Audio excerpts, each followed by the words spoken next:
Ding, ding, doo, dee.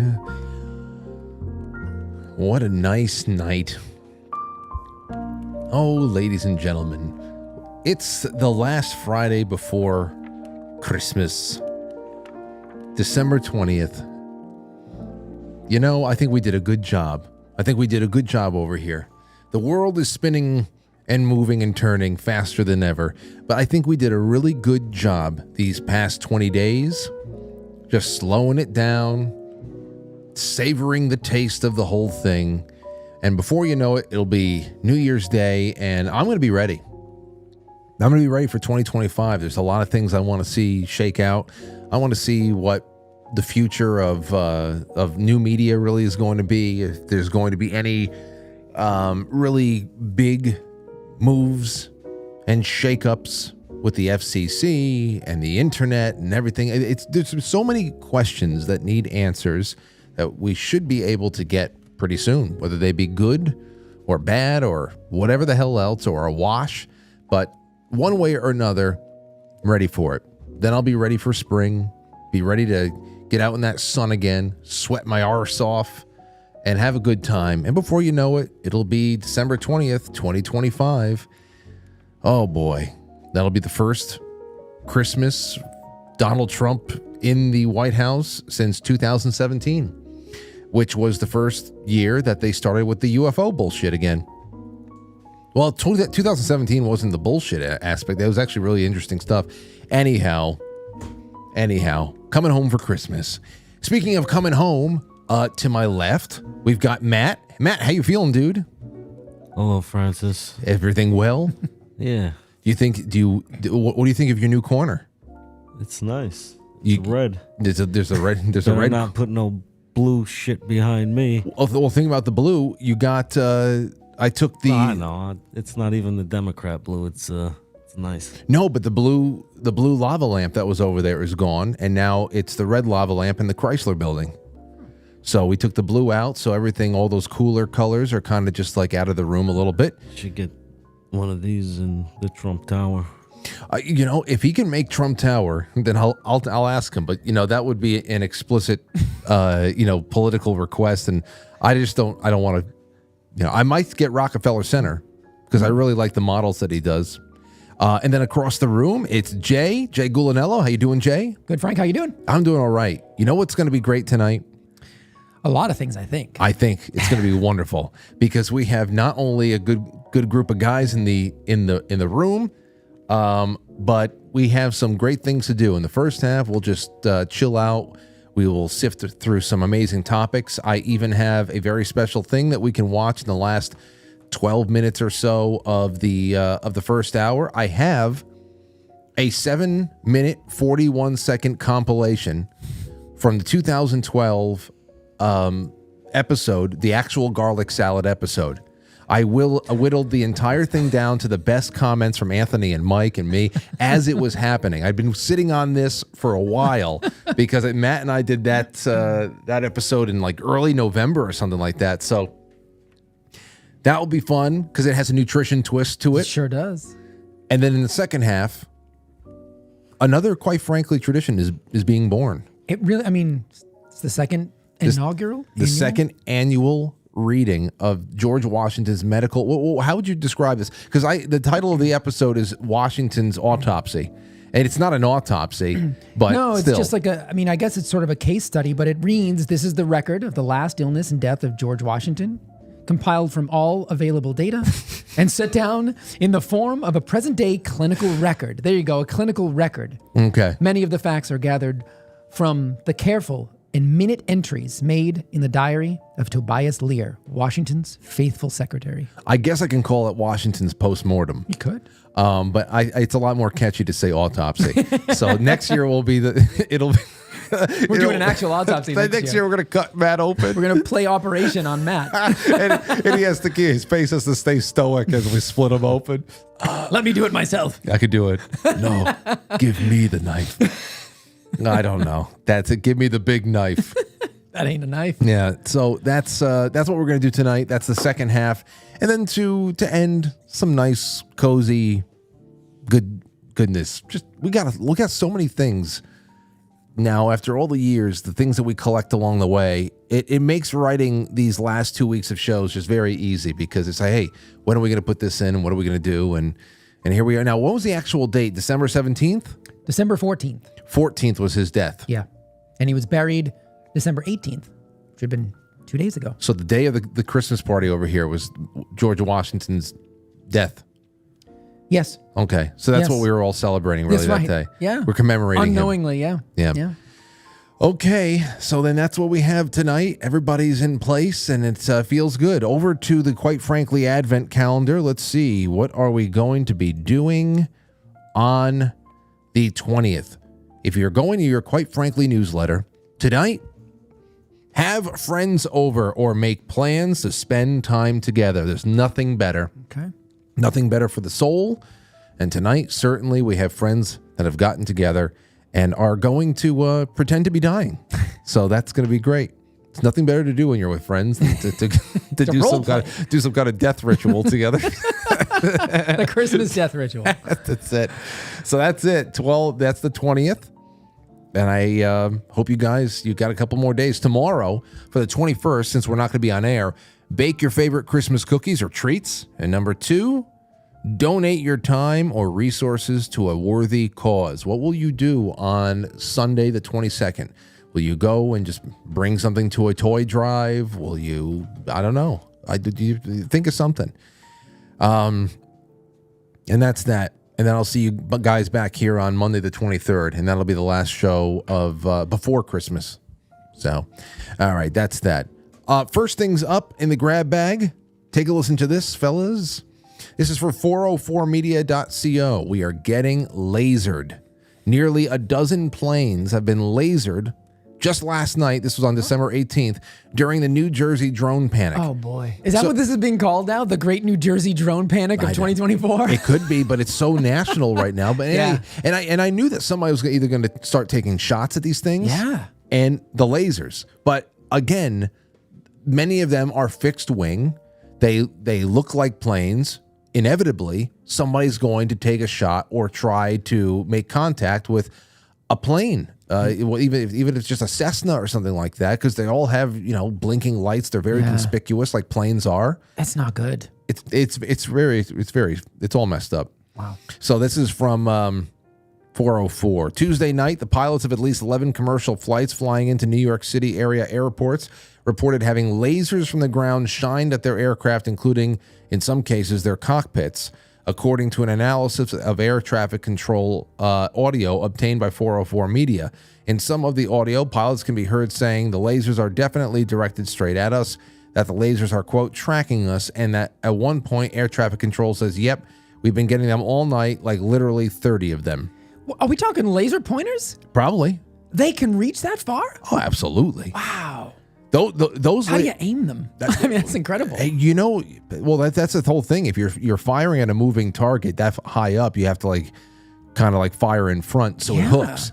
But the lasers, I mean, they go on forever. Matt, do you remember? Did you guys ever mess around with those when they started getting really popular in the late 90s? No.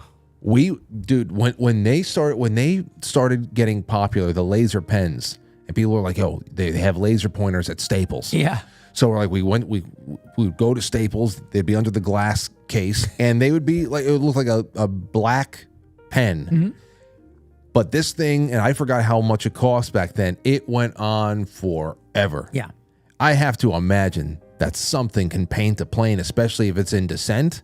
That's true. You got LaGuardia, Newark, JFK, all within they're not going to be that high up at the ground. Yeah, I mean, there are some sections of the highway over there where if you're not paying attention in the summertime and you get your windows rolled down, that happened to me on the way home from the hospital sometimes. Dude. The plane's literally right on top of you. I mean, it's incredible. If you don't catch it, it scares the shit out of you. In 2021, we were going down to Myrtle Beach, and it was August of 21, and that Hurricane Henry came in. And it was coming into New York, the tri-state area, and it forced us to leave the night before instead of the morning after, which sucked because I was delirious by the time we get down there. I never want to do a night ride to the Carolinas again, but we had to. And when we were in Jersey at this point, we had passed, went over the bridge, and now we're coming up on Newark Airport, and you're just riding that long strip. And because of the rain and the low clouds, it was just wet and cloudy. It looked like UFOs descending from the cloud. It really looked sick. Yeah, These planes landing through the clouds and the rain and the fog. It's just coming down, and all you see is the glow behind the cloud cover first, and then it just breaks through. Yeah. You can get very intimate with planes over there. Oh, yeah. So Yeah. It's loud, too, if you've got your windows rolled down. It's loud. Yeah. So, yeah, well, more mysteries. More mysteries. That's that. Okay, what's another one? Jay, guess what? There's another intermittent fasting study that is now linking people to stunted hair growth. Huh. So now intermittent fasting will straight up kill you and make you bald as it does it. So like what the? So you can leave a bald corpse. Intermittent fasting has become a popular wellness trend, promising not a historical part of human. No, and certainly not backed by any kind of scientific research. Right. Improved metabolic health, but a new study finds that there may be surprising side effects of restricted eating. Less hair. It's certainly not taking away the hair on my shoulders. No. We'll keep working at it. Yeah, I know. So let's see. How's my back hair? Thankfully, I never had a hairy back, but all of a sudden there's a little fuzz on my shoulders. Like, what the hell is this? Wait, it's adding That's hair? where it starts, bro. I'm turning into the Fly, and then I saw a couple of sprigs of hair coming out of my ears the other day. So what the hell is this? So I scooped Getting those out to, dude, and they were white. Oh, They were white. I said, what is this? Stark this white. indignity. I'm getting white chest hairs coming in. Oh, I've had that. The white 2020, right around when Lauren was pregnant and we had the lockdowns and all that stuff, and I was just preparing for the baby. That's when I saw, the white, it's all peppered on in there and shit like that. wow. Well, I'm fine with it. I like the way it looks, to be honest. I'll have to read this, but I mean, I'm going to assume that this is like the abuse of fasting, like when you're basically malnourishing, so your, hair is not essential for the survival of the organism, so it's going to divert resources somewhere else. I mean, it's like an overt stress response or something. You're fasting too much and you're already stressed, and so your stress bucket tips over. I mean, that's probably what it is, but I'd have to read the study. It says, led by stem cell biologist Bing Zhang from Westlake University in China, the research team found that intermittent fasting inhibited hair regrowth among mice, which have much higher metabolism than people. With that in mind, scientists believe that the hair stunting effect may be less severe among human dieters. In their experiments, mice subjected to strict eating schedules, either restricting food to an 8-hour window each day or alternating between feast and fast days, showed significantly delayed hair regeneration compared to mice with unlimited food access. While normal mice regrew most of their hair within 30 days, mice fasting took up to 96 days to show partial regrowth. It's interesting. I mean, again, that 8-hour window, if you remember when I was on the show after the American Heart Association put out that poster about eating in an 8-hour window increases your chance of killer heart disease by 91%, which is crazy because if you think about it, that's just like eating all your meals between 10 a.m. and 6 p.m. That's really not, you can still have 3 meals, be calorically nourished, be nutrient nourished. I don't know. I mean, once upon a time, that was just like kind of the way people lived life, right? They had breakfast in the morning, lunch, not too late. And 3 meals is actually a luxury. There's a lot of people out there who just, even with the entire day, like they have no restricted eating, but just the way that they work, the way whatever, they have less than 3 meals anyway. They're just like grazing and shit. I have a lot of clients who I try to just have 2 square meals instead of grazing. Just have 2, robust meals, and they're fine. So, I mean, I just think it's interesting. It's the second time I've heard that. And again, an 8-hour eating window is not exactly an aggressive fast at all. Matt, how are you eating these days? Because you were doing 1 meal a day for a while. That was working for you. Now I have breakfast and dinner. Breakfast and dinner. Omelet, for breakfast with some whole wheat toast. Sometimes I'll get a chicken cutlet with it, just for some extra protein. Okay. And then you just kind of like go right through lunch. Yeah. Now I've been going to my girlfriend's cafe, and she's been like cooking me like a chicken bacon lettuce tomato wrap. Sounds good. Yeah. Yeah. I mean, you can do dinner, breakfast, I mean, whatever fits your schedule. That's the beauty of intermittent fasting. But again, if you're already super stressed, then yeah, maybe you shouldn't be doing a ton of aggressive fasting. But if you start going, geez. Then these guys show up if you start doing too much intermittent fasting. I know, they're hearing something. Anyway, that's it. If you're losing your hair, get in touch with J Gulinello because something's not right. All right, we'll be right back. Please share the show far and wide. It should be a really, really good one tonight. And I'm looking forward to everything you guys have to throw in on it. So there you go. Be right back. Well, Rocker's remarks on our show back.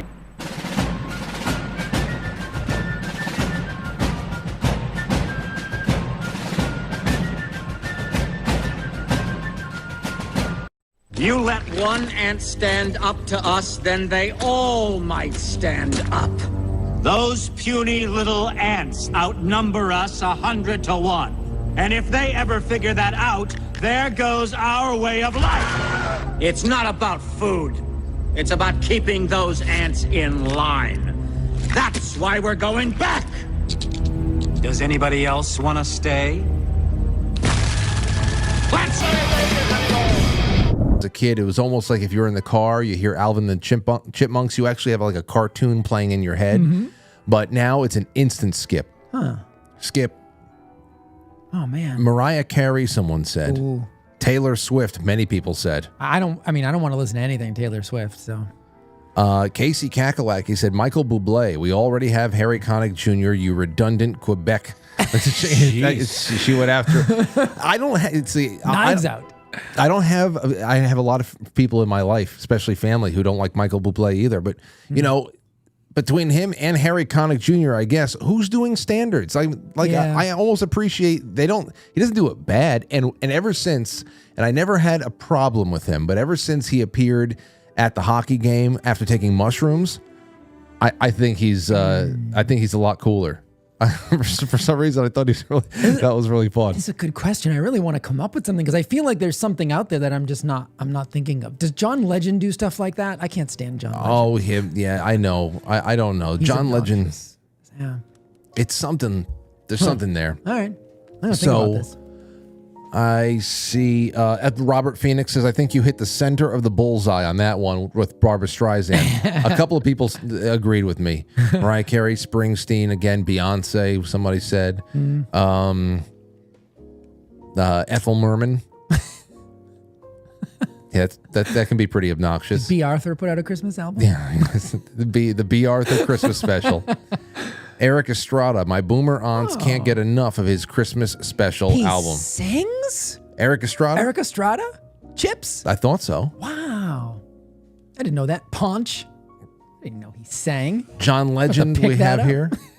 I was going to suggest Ethel Merman or Tiny Tim. Oh, Tiny Tim. But yours has beat them. Yeah, I mean, Barbra Streisand's bad. Ethel Merman. Is that the bitch from My Love Broadway. Lucy? Oh. No, that's Lucille Ethel Ball. Mertz. Ethel Mertz.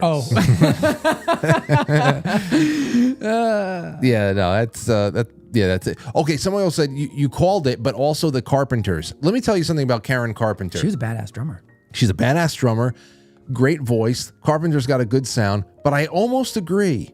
They bring a sense of melancholy to every song that I just can do without. Okay. All right. I don't have anything really against them. Yeah. But I get that that's I get you.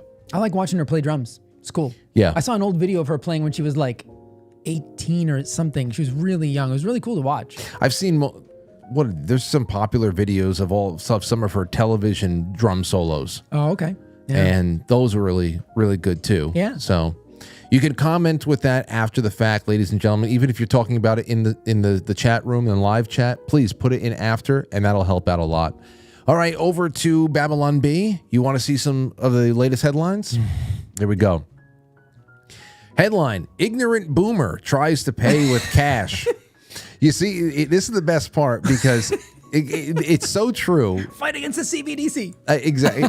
It's so true because it was our grandparents and great-grandparents, the greatest generation, they say, and the silent generation, that were out there, the last people to pay with checks.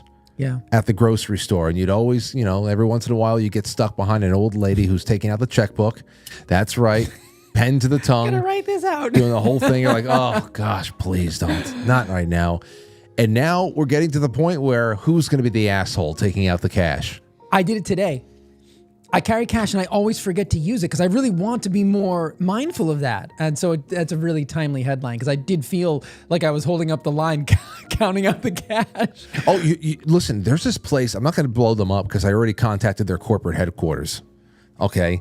There's this place next to Aurora's ballet school that I went in there when, one Friday when she had ballet, I pretty much had a little bit of, I had it easy. It might have been a Friday or something like you were on or Matt was on, and I already had everything set by 2 p.m. So when Aurora says, you want to come with me do you want to come to ballet? I said, sure. So I'll sit in the other room and watch her do her thing. But they have a really great little lunch spot across the way that makes good wraps and shit. So I went across the way while she was in ballet just to grab a chicken wrap. And I went to take out, I think this one particular time, I went over there and I saw this like flourless brownie. It was a really nice. Remember those from the retreat, the flourless chocolate cake? That's what I'm telling you. I love the flour shit. Yeah. And it was so good and it was clean. I was looking at the ingredients. Yeah. So I picked it up, and this particular time, that's all I wanted to pick up. It was like $2. So I take out a $5 bill, and I was going to just tell them, here you go, and put the rest into the tip bucket, whatever. Oh no. And they said, sorry, sir, we don't accept cash. I said, That's illegal. I said, you must accept cash. Absolutely. I said, he said, no, it's a COVID protocol. I said, first of all, COVID is done. And even during COVID, I'm telling you, especially in the state of Connecticut, it is illegal to refuse cash. And they said, I'm sorry, sir. You're telling me I got to pay. I think I got to take my card out for this $2 brownie. So I went and I grabbed the actual state, because I was in Connecticut at the time. I grabbed the state law, statute and everything, and I sent it to their office. I said, hey, listen, whatever you were given permission to do during 2020 and 21, that's got to go away. I mean, the fact that I was forced to pay with a card for a $2 brownie is absolutely ridiculous, and it's illegal. Yeah. And I don't know if it's changed since then, but you bring a whole bunch of people over there and bring nothing but cash and rack up a $500 bill, and just see what happens. I mean, what do you want me to do? I have really bad credit. I can't get a credit card. Well, it's one thing if you're paying with credit, that's one thing. But if it's debit, I think everybody should endeavor every once in a while to have at least $100, from time to time, go and pay in cash just to be able to. People they're losing. That's the other thing there too. You can tell that these people were freaked out by the idea of having to make change because you have to count. Oh yeah. That's a real thing. I know. I mean, even when the register tells you how much to give them back, you have to put together the 57 cents, the 37 cents. Wait, is that one a 5 or a 10 or a 1? Okay, the small one is the small one is a 10, right? This is 25 cents, right? There's two small ones. What do I do? I know. 25 cents, and then there's the dime, and then the 2 pennies. The silver one. So that's happened, and you're right. It is illegal, and I let them know. I'm not trying to be a Karen here. No. This is a big deal, though. I mean, this is like, I can't remember what I was listening to on the way over here, but that's, obviously we all know this, especially your audience. It's very aware of those things. But I mean, trackable, every purchase, everything you do. It's funny because in my field, we're so mindful of privacy, right? Like people's medical records and, all the things that I can't even email at work. Even if I use like codes, like member IDs, like no names, no dates, no diagnoses. No, you can't send that. You can't send that. But it's no problem to ask for like, a card, a show me card for your, or whatever. That's no big deal. Or we're going to track every purchase. Did you know that last month you purchased 6 things that had to do with erectile dysfunction? I did not know that. Thank you for telling me. Wow. It's like, I mean, that's where they want it to go. Are you okay, Jay? I'm fine. I was going to say. Move on. What the hell is going on here? I always am hard. 5 medications. That's a little excessive, I got to say. My gosh. I just want to try them all at once and see what happens. Listen, what's going to happen if I take all these dick pills? Merry Christmas. All right. Oh, that's not right. Here we go. Hold on. Boom. All right. Next headline.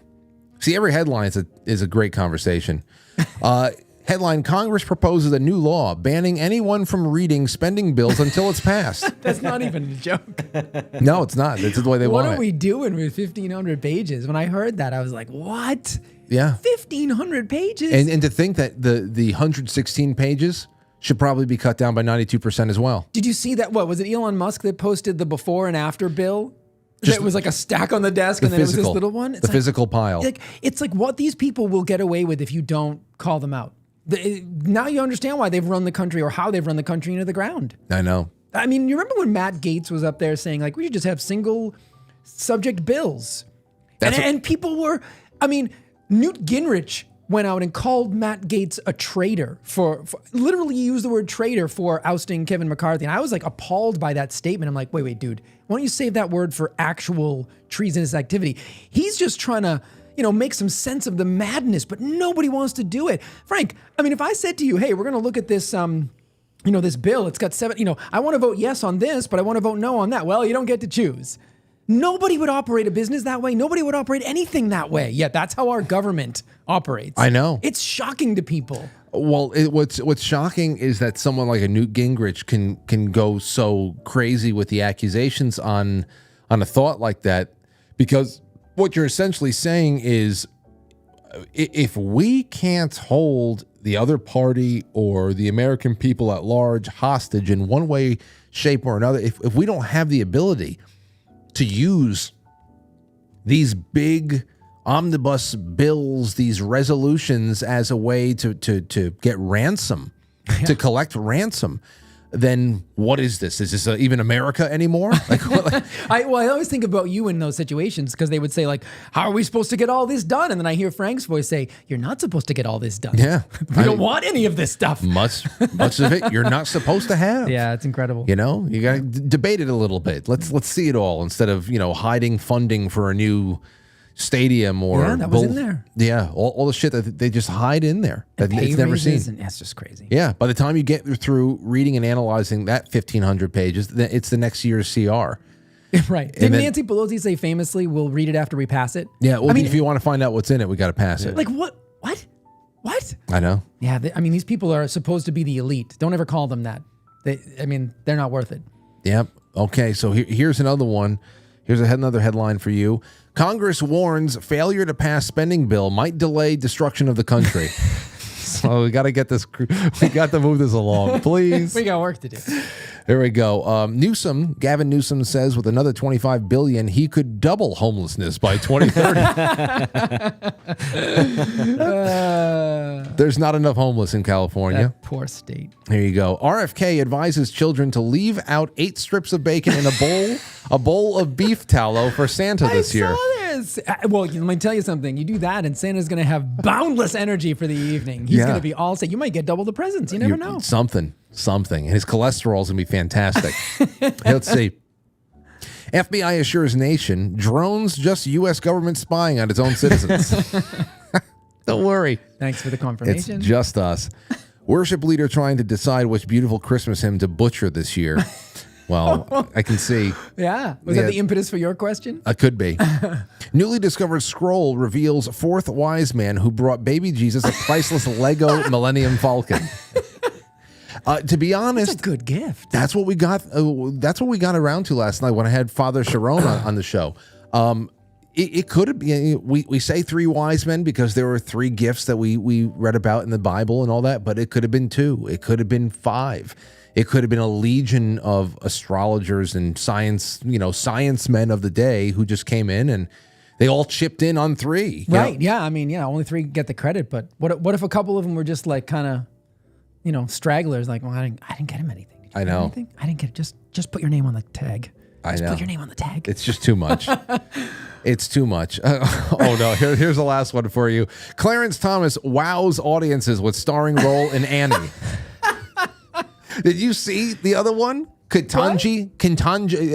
I did. You did? I did. Oh, dude, I don't even know what play it is. It's some, they call it some LGBT play. God. And you have a Supreme Court Justice LARPer diversity hire in there, just showing just how biased every decision she Was makes this is. old or was this like current? No, I think it's current. Oh, no way. I thought they were showing like a clip from her past. No. Oh, Wait, who was it? wow. The- Okay. The Ketanji Brown, Justice Ketanji Brown, she starred in she was, I don't know, cast in some play, and jumping around. It's all about, it's just like them pushing the message, the social justice message, all of it together. It was just crazy to see a justice so outside of the bounds of decorum. That's why I thought it was like Once Upon a Time. I didn't realize it was this time. Yeah. Okay, so now, Jay, here's something I wanted to come on. Can I just say one thing about the Little Orphan Annie? So this is going to be a please. great segue into we're going to see Matt's acting chops in the second half. But that was the first play, technically the second, but the first play I got like a starring role in high school. That was my... Was Annie? Yeah. You were Annie? No. Were you Daddy Warbucks? No. We actually had a guy who was like kind of big and rotund to play. You're going to get a high school kid to play. So were you Tim Curry's role? Who is he? Easy Street. Yes, the Rooster. Okay. Rooster. Yeah. All right. That what a great role. What a great role. I remember the outfit. They even you probably couldn't get away with this anymore, but he was like a sleazebag, and they even gave me a cigarette. Like, we're in high school. It wasn't lit, but they gave me a cigarette to walk out on stage. I'll never forget this. So I enter stage right for my first appearance. I step out onto the stage. So I'm in like this like sort of velvet tuxedo kind of thing with a bow tie and a cigarette hanging in my mouth. I step out. It's dead quiet. The spotlight hits me. I step out. Somebody in the back of the auditorium just cracks up, just breaks up just from my appearance. Because I guess, you don't expect like a high school kid to be all decked out with a cigarette. But yeah, that was my first. Easy Street's a great song. It was such a great show, a lot of fun. But yeah, that was my first entry into like the musical world, was playing Rooster. Wow. Yeah. And now we're going to get to see Matt's acting chops. I've trained him well, I think. I'm thinking, you want to see Matt's real acting chops. And Matt's a natural actor. What? No. I did not know this. Yeah, I mean, you know what? What I should have done was, hold on. Do I have Muay Thai? I have Muay Thai Christmas #1 My here. acting was terrible in that. Muay Thai Christmas 2 We all start somewhere, Matt. was so fun. That one was like the best. The Muay Thai one, I got to put these up at some point. All right. I don't know. We don't have enough time tonight. Well, we have stuff to do for next year now. We'll have a whole playlist. It'll be great. Absolutely. That was Matt's debut and all the stuff. Actually, there's other things here too. You want to see something? I was looking through some old shit that I found on the internet. What was that? Just weird things. A Normal Football Sunday. I don't even know what the hell this skit was all about. It's not even a skit. It's 29 seconds of just weird shit. This is at the old studio. I don't know what the fuck. Hold on a second. Hold on. This is at the old studio. Wait, maybe I can. All right, here you go. Wait, let me turn this off. Here. It's called A Normal Football Sunday. Matt, put the other game back on. Matt.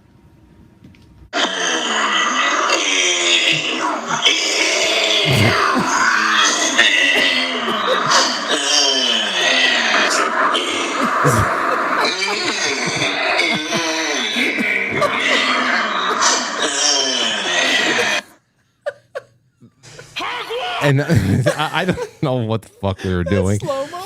Yeah. It was very weird, and I loved it. Hold on, here's another one. Is this the used shirt? Oh, there's no, but this doesn't have. This doesn't have. Oh, you want to see history of broadcast hookah? History of broadcast hookah. This is our video unavailable. It's private. What did I do?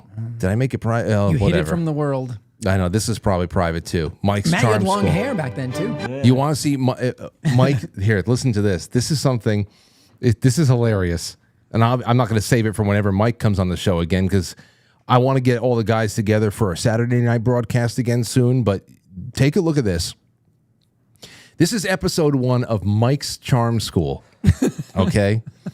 And it's the only episode he ever did where he talks about how did he wants to pretty much open up a charm school for women. And for women. Yeah, it's so stupid. And here it is. Listen to this. It's so old, by the way.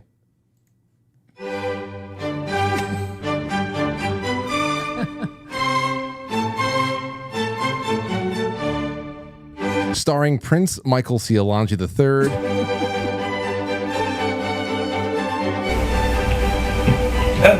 Oh, hello. I didn't hear you come in. How's it going? I am Michael Alonso IV, 5th, 6th, and 7th century. And this is Charm School. Now, girls, have you wiped your asses yet? I bet not. Let me see those asses. Let me see those asses. And that's it. Thank you.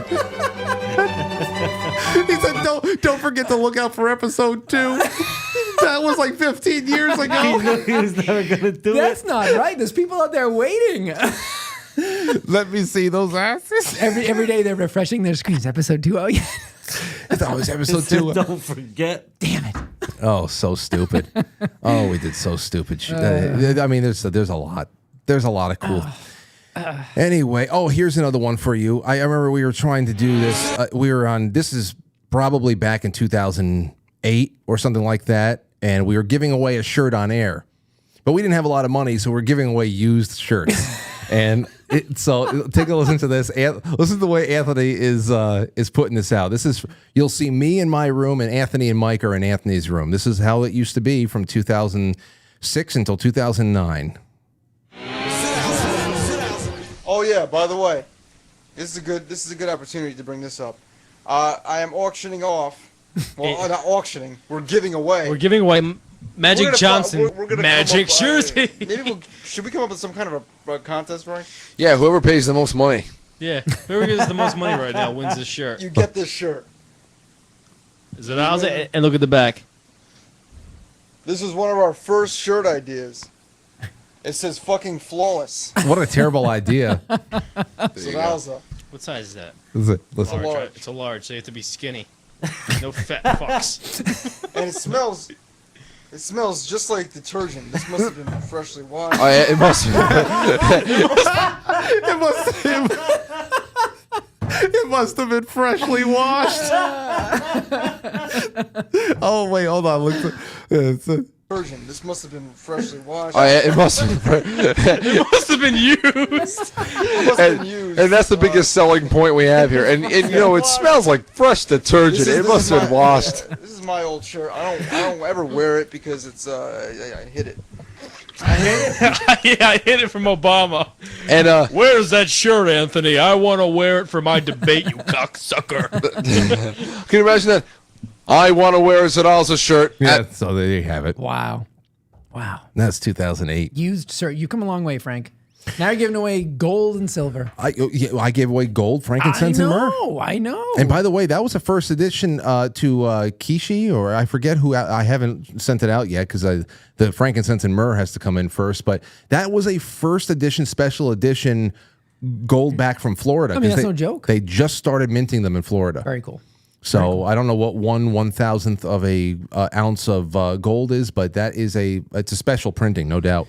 From dirty laundry to gold. You know, I'd like to do the garlic thing. So I would first like some very carefully worded reaction from you, Jay, on something that has been going around that I sent to you on Instagram. There seems to be a pretty comprehensive study or case study out there that has to do with a really incredible, not just a silver bullet cancer treatment, but a whole protocol that has to do with a combination of vitamins and antiparasitic medicines. Some of them we know, others are fenbendazole, things like that. I know that you probably haven't been able to go into the entire thing, and I can't wait for a full report from you. But what do you think about this? Because especially when it comes to going into these couple of years, people are finding a lot more courage talking about what they have done to help themselves where Western medicine has not in the most extreme cases. It's one thing to say, I had a mild case of IBS and cutting this out and doing a little bit more of this really help stabilize my life and I'm feeling great now. It's another thing to say that, I was stage 2, 3, 4 of one thing or another and all of a sudden without chemo, blah, blah, blah. Yeah. So I don't know what you can say without. Well, I mean, it's a pretty dense paper, and so I really want to get into it, at some point, because you just sent it to me, I think this morning, but it was just published a few weeks ago. What I think is really cool, so it's called, if anybody wants to read it, it's called "Targeting the Mitochondrial Stem Cell Connection in Cancer Treatment: A Hybrid Orthomolecular Protocol." And in the first line, which I just thought was super interesting, in the first line they cite Thomas Seyfried, and we've talked about him on the show. He is the cancer as a metabolic disease. He wrote Cancer as a Metabolic Disease probably 2010 maybe, so it's like 14 years ago now. And what they're suggesting here I'll just read real quick from the abstract. It's a lot of jargon, but I'll just kind of put it together for you from what I've read so far, which is really mostly just the abstract and a few key points. The mitochondrial stem cell connection theory, which is what this paper is espousing, suggests that cancer originates from chronic oxidative phosphorylation insufficiency in stem cells. So, well, if you go to my Rumble page, you can actually find the lecture I did on mitochondria, and I explain oxidative phosphorylation. But to wrap it in a quick little bow here, it's part of the energy production in mitochondria in your cell. Every cell some of them have millions of mitochondria, and they all carry out something called oxidative phosphorylation to generate energy for the cell to do work. But this requires, as the name would suggest, oxygen is part of the process.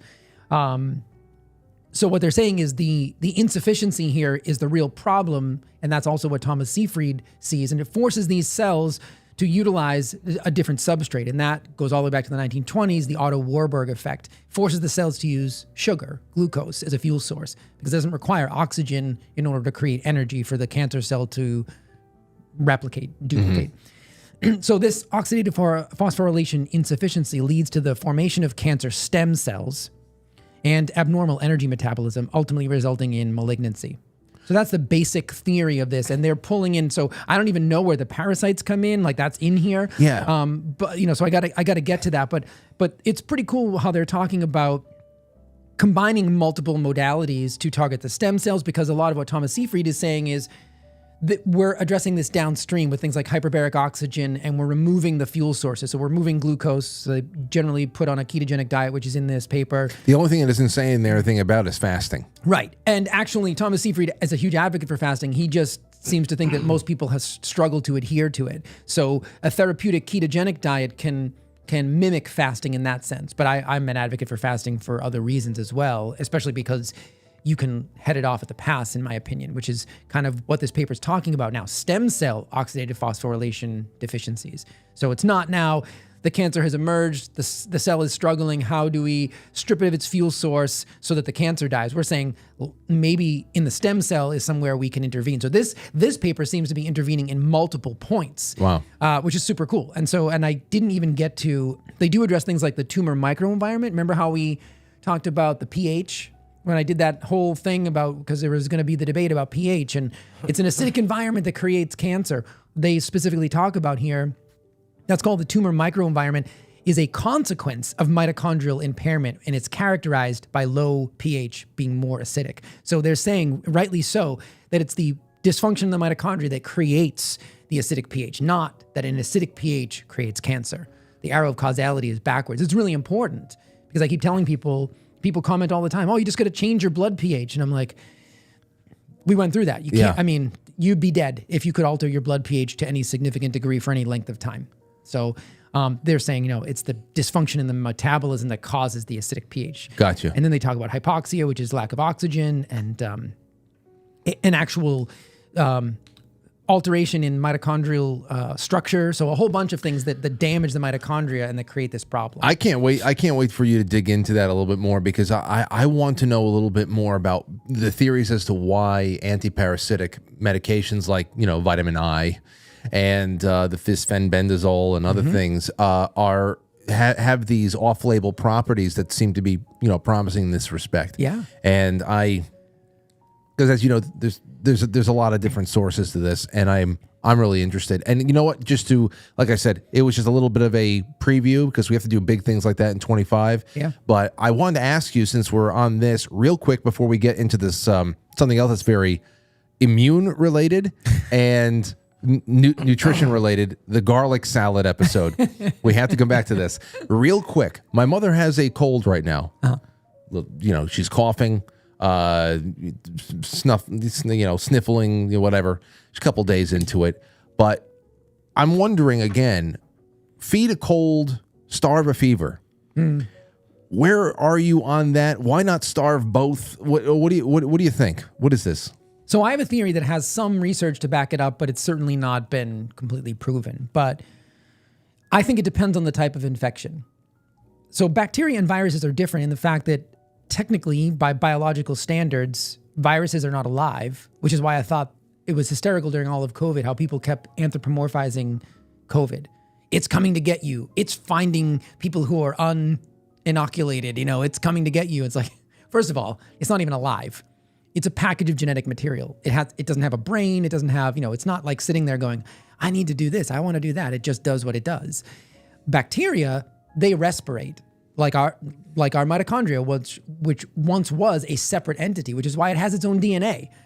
It's pretty cool, right? Like your DNA, your nuclear DNA, when we talk about our DNA, that's not the same as the DNA in your mitochondria. It's completely different. Wow. So we think that once upon a time, in a galaxy far, far away, there was a symbiotic relationship developed for survival, and what became our human cells and what became, and the mitochondria sort of got together and said, hey, this is pretty good. I'll provide you energy. You provide me nutrients and we'll get along well. And, that's kind of the theory of how mitochondria and our nuclear DNA sort of met and fell in love. But viruses, I think you can probably, if it's a viral infection, you can probably, let me make it simple. I would fast if you knew it was a bacterial infection, because the bacteria can use those nutrients sometimes to be able to live on and do different things and multiply. Whereas with a virus, I would be less concerned about giving it nutrients. I would be more just concerned about stopping its replication. So that's why things like zinc and iodine at the beginning, iodine nasal rinse at the beginning of a viral infection are very effective.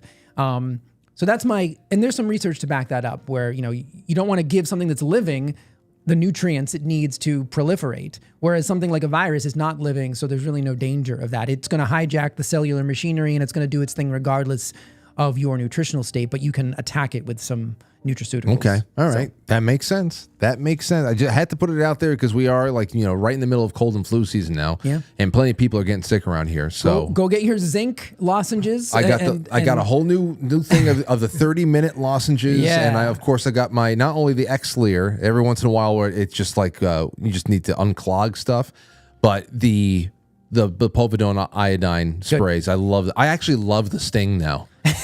I live for it. I know it's working. I feel like what's his name? Gary Oldman in The Professional. In The Professional, when Gary Oldman takes his he stabs the drugs into the side of his neck, and he just goes. I haven't seen that in so long. It's a great movie.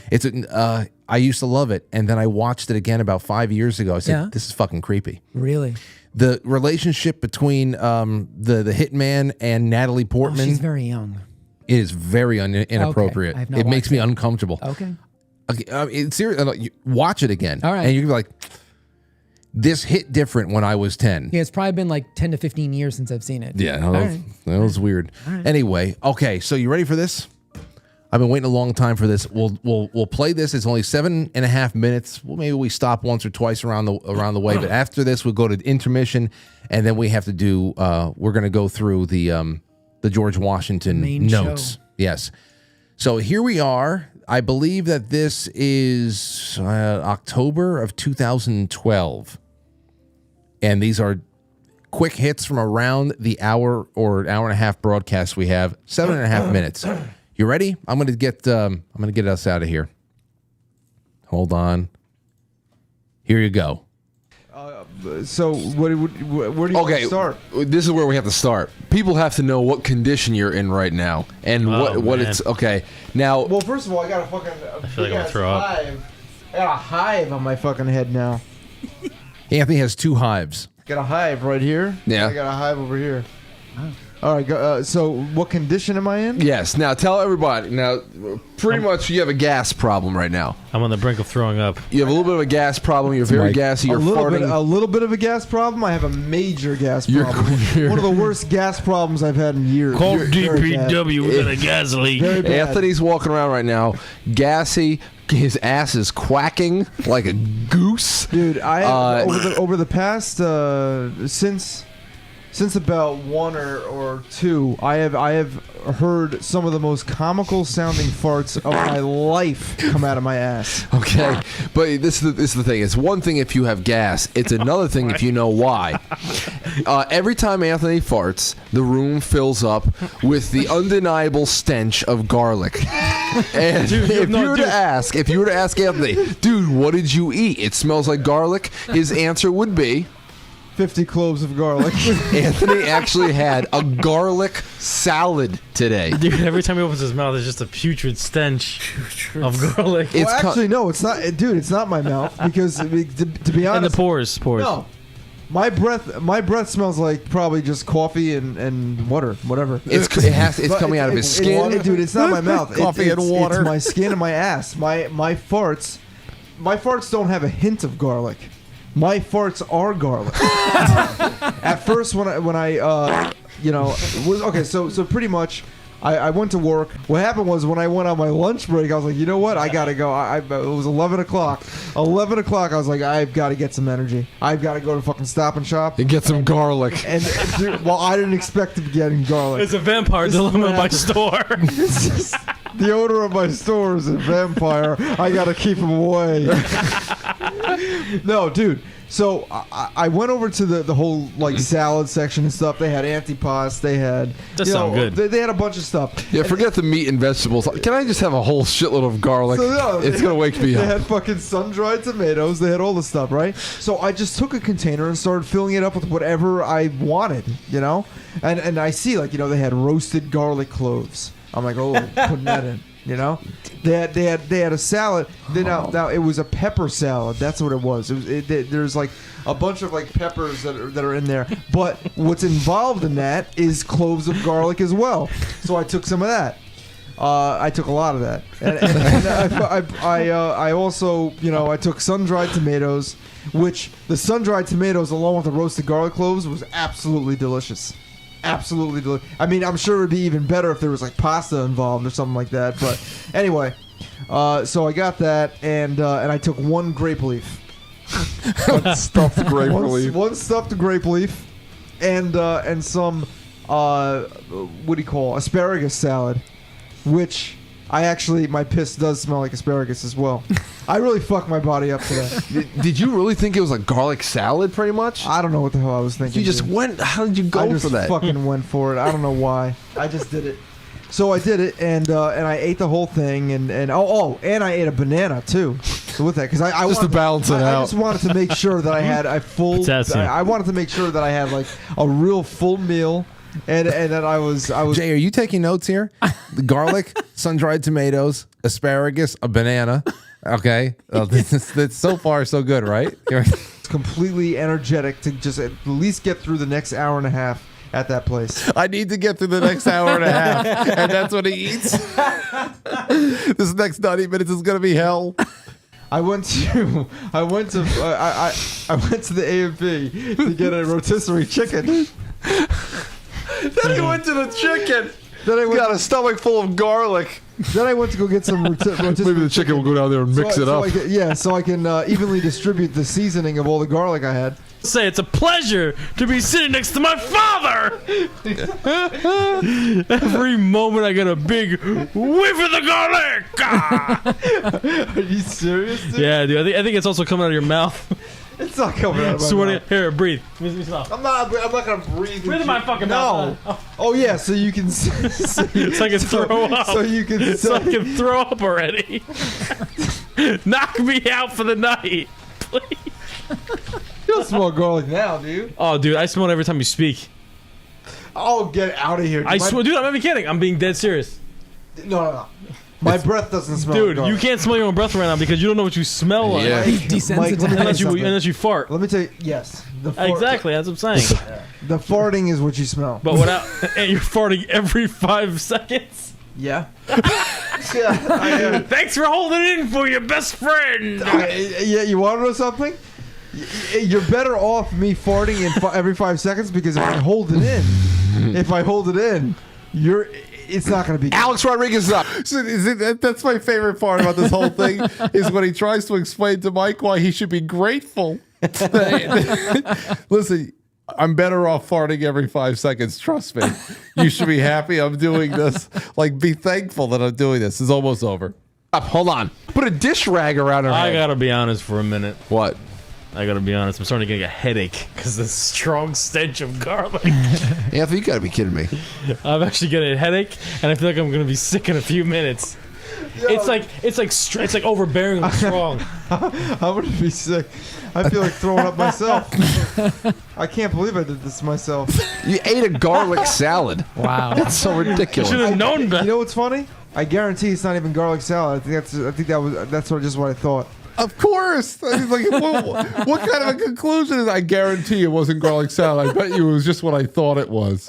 It's like, what kind of a statement even is that? It's a ridiculous statement. I love this episode. It's so stupid. I'm thinking of like, I thought when I heard this originally, I thought it said, you know how the supermarket prints what it is on it? I thought it actually said garlic salad. No, it's how he described it to us. And I saw That's this. even better. Yeah, I saw this.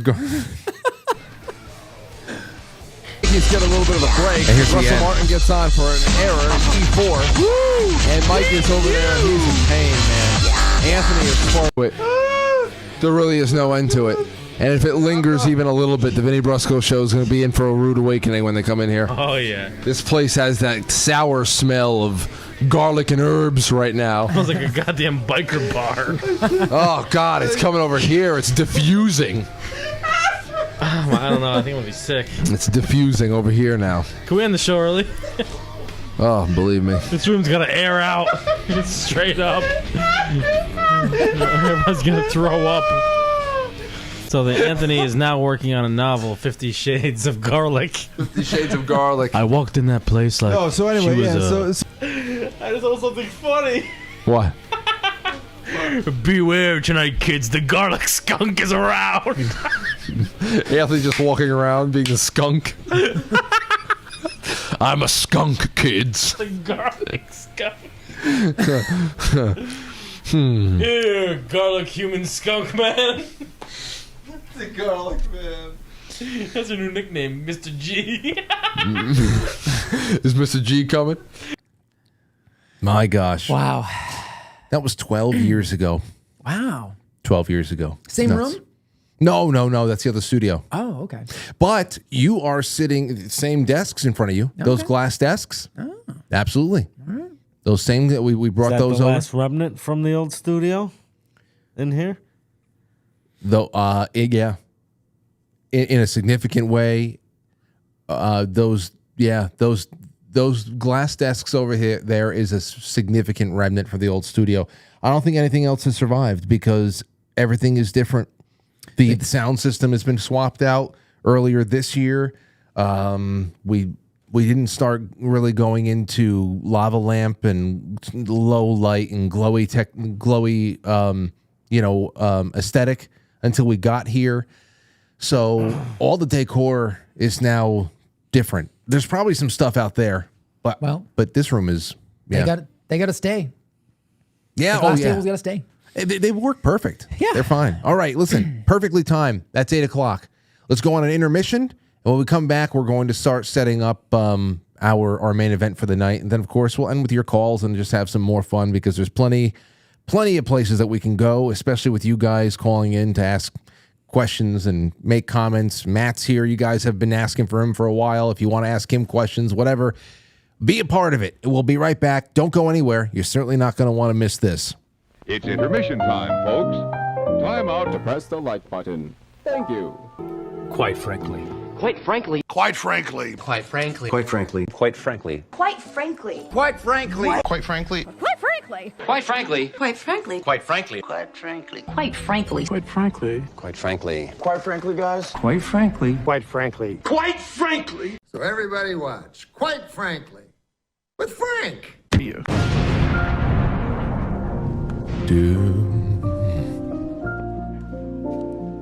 Okay.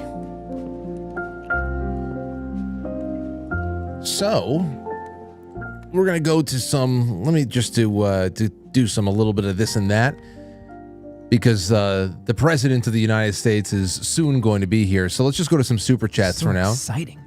Isn't it exciting, Jay? It is. I mean, it's not every day this happens. No, not. It's literally once a year. Exactly. Dooku Dan says, Connick, Harry Connick Jr. copied Sinatra. Bublé copied Connick. They can't compare with the original. Sinatra's last recorded song was Silent Night, 1991, but it was unreleased until 2004 for good reason. Could be titled Sinatra Sings Live at the Crypt. Sad on many levels. Merry pre-Christmas. This is from Stowstube, and thank you so much for this tip, Stowstube. You're a wonderful man from wonderful family out there in Massachusetts. Merry pre-Christmas weekend, gents. Wow, and always a pleasure to see the one and only J Gulinello in the house. And Matt, bonus Friday for the Franklies. Have a great holiday, everyone. Thank you always, Frank. Well, it's my honor, and I can't wait to do it all over again. All over again next year. Jay Britt says, Merry Christmas to my two favorite regulars, Matt and Jumanji. Wow. Have not gotten that one yet. Jumanji Gulinello. This is incredible. That's quite a name. Let's see here. And Car Guys New England says, Merry Christmas, Frank, Jay, and Matt. Merry Christmas. Merry Christmas indeed. Let's go over to Rumble. Got a nice crowd over there on Rumble, represented by the Soul Rumble ranter, Jay Semo. Happy Friday, he says. A happy Friday indeed. Now on QuiteFrankly.tv, powered by Pilled, Foxhole, and into the gold pills we go. Sharon says, Merry Christmas, Frank and family, Jay and Matt. Merry Christmas to all the Franklies. Homegoy says, Merry Christmas, Jay, Matt, Frank, and all the cool Franklies out there. Merry Christmas. Witchy Pooh says, Merry Christmas, Frank and Matt, and Joseph, James, Jeremy, Julian, Jesus, Jonathan. That's not fair. Judas, Judas, Jaden, Justice, Julius. You can't do that. Witchy Pooh says, or whatever letter J's. Angel Flower says, Merry Christmas, everyone. I love you all. Thank you, Angel. Cave Toad drops an EMP on everybody. Merry Christmas, Frank, Matt, and Junior. Washington would be preparing to cross the Potomac right now. The Potomac right now. Yes, he would. He'd be preparing. He'd know what was going on. He probably had his prayer in the woods already, or close to it. That legendary prayer in the woods. I was almost going to do that last night. Do we know the date on that one, or is it still kind of like lost to history a little bit? No, it's all like secondhand sources. The symbolism behind that little piece of history has become a lot more important, apocryphal even than anything else. But it came from apparently firsthand sources from that guy Potts, who owned the field and heard the we should listen. I don't know if we have time. Maybe we do at the end. Yeah. Thank you. It says, Merry Christmas, Frank, Matt, and Junior. Sean Joe and Robert Sarnes. Thank you so much. All right. So here's what we have going on, Jay. Just give us the setting.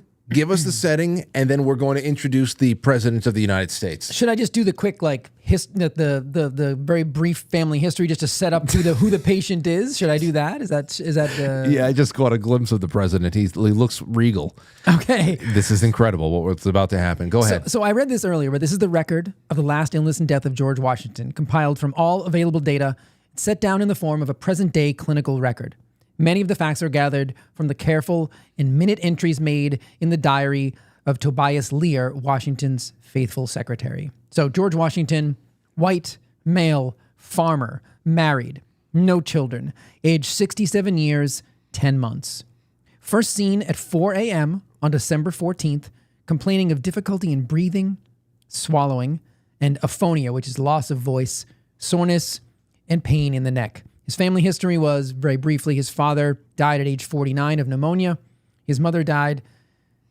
Remainder of family history is, they quote, vague and irrelevant. Vague and it doesn't matter. It doesn't matter. And so the last thing here, past history, the patient has led a vigorous and rugged outdoor life.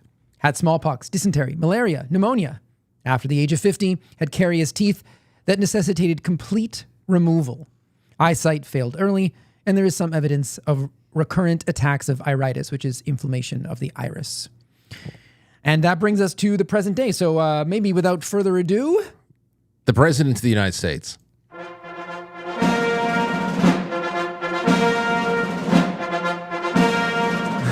Wow. Incredible. It is regal. Incredible. Please take a seat, Mr. President. Sir?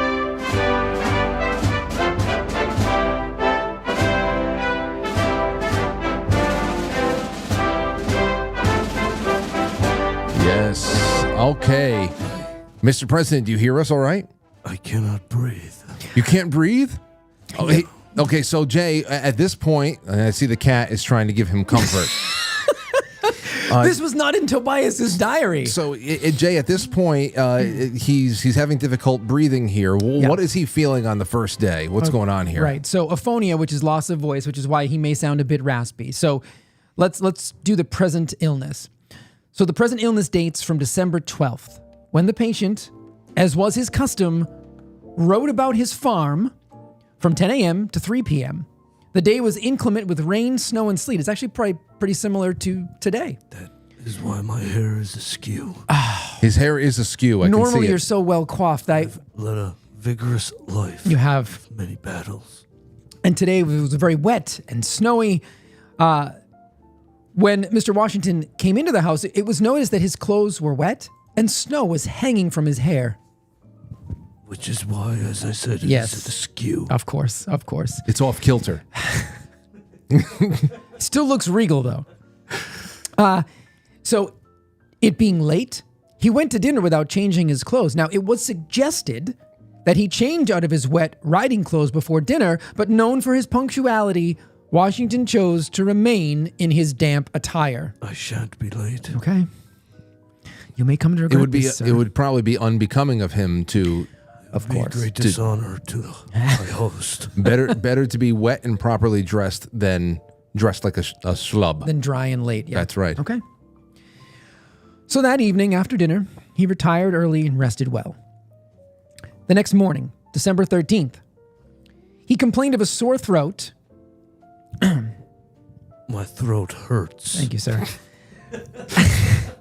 That's a quote. I mean, it's right here. You can't argue with science, right? We're following the science. Thine throat.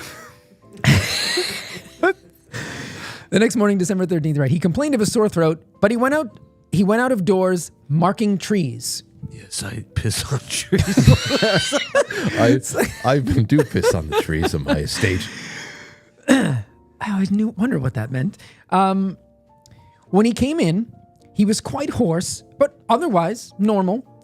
And perhaps maybe you could recreate some of this if you feel like, sir.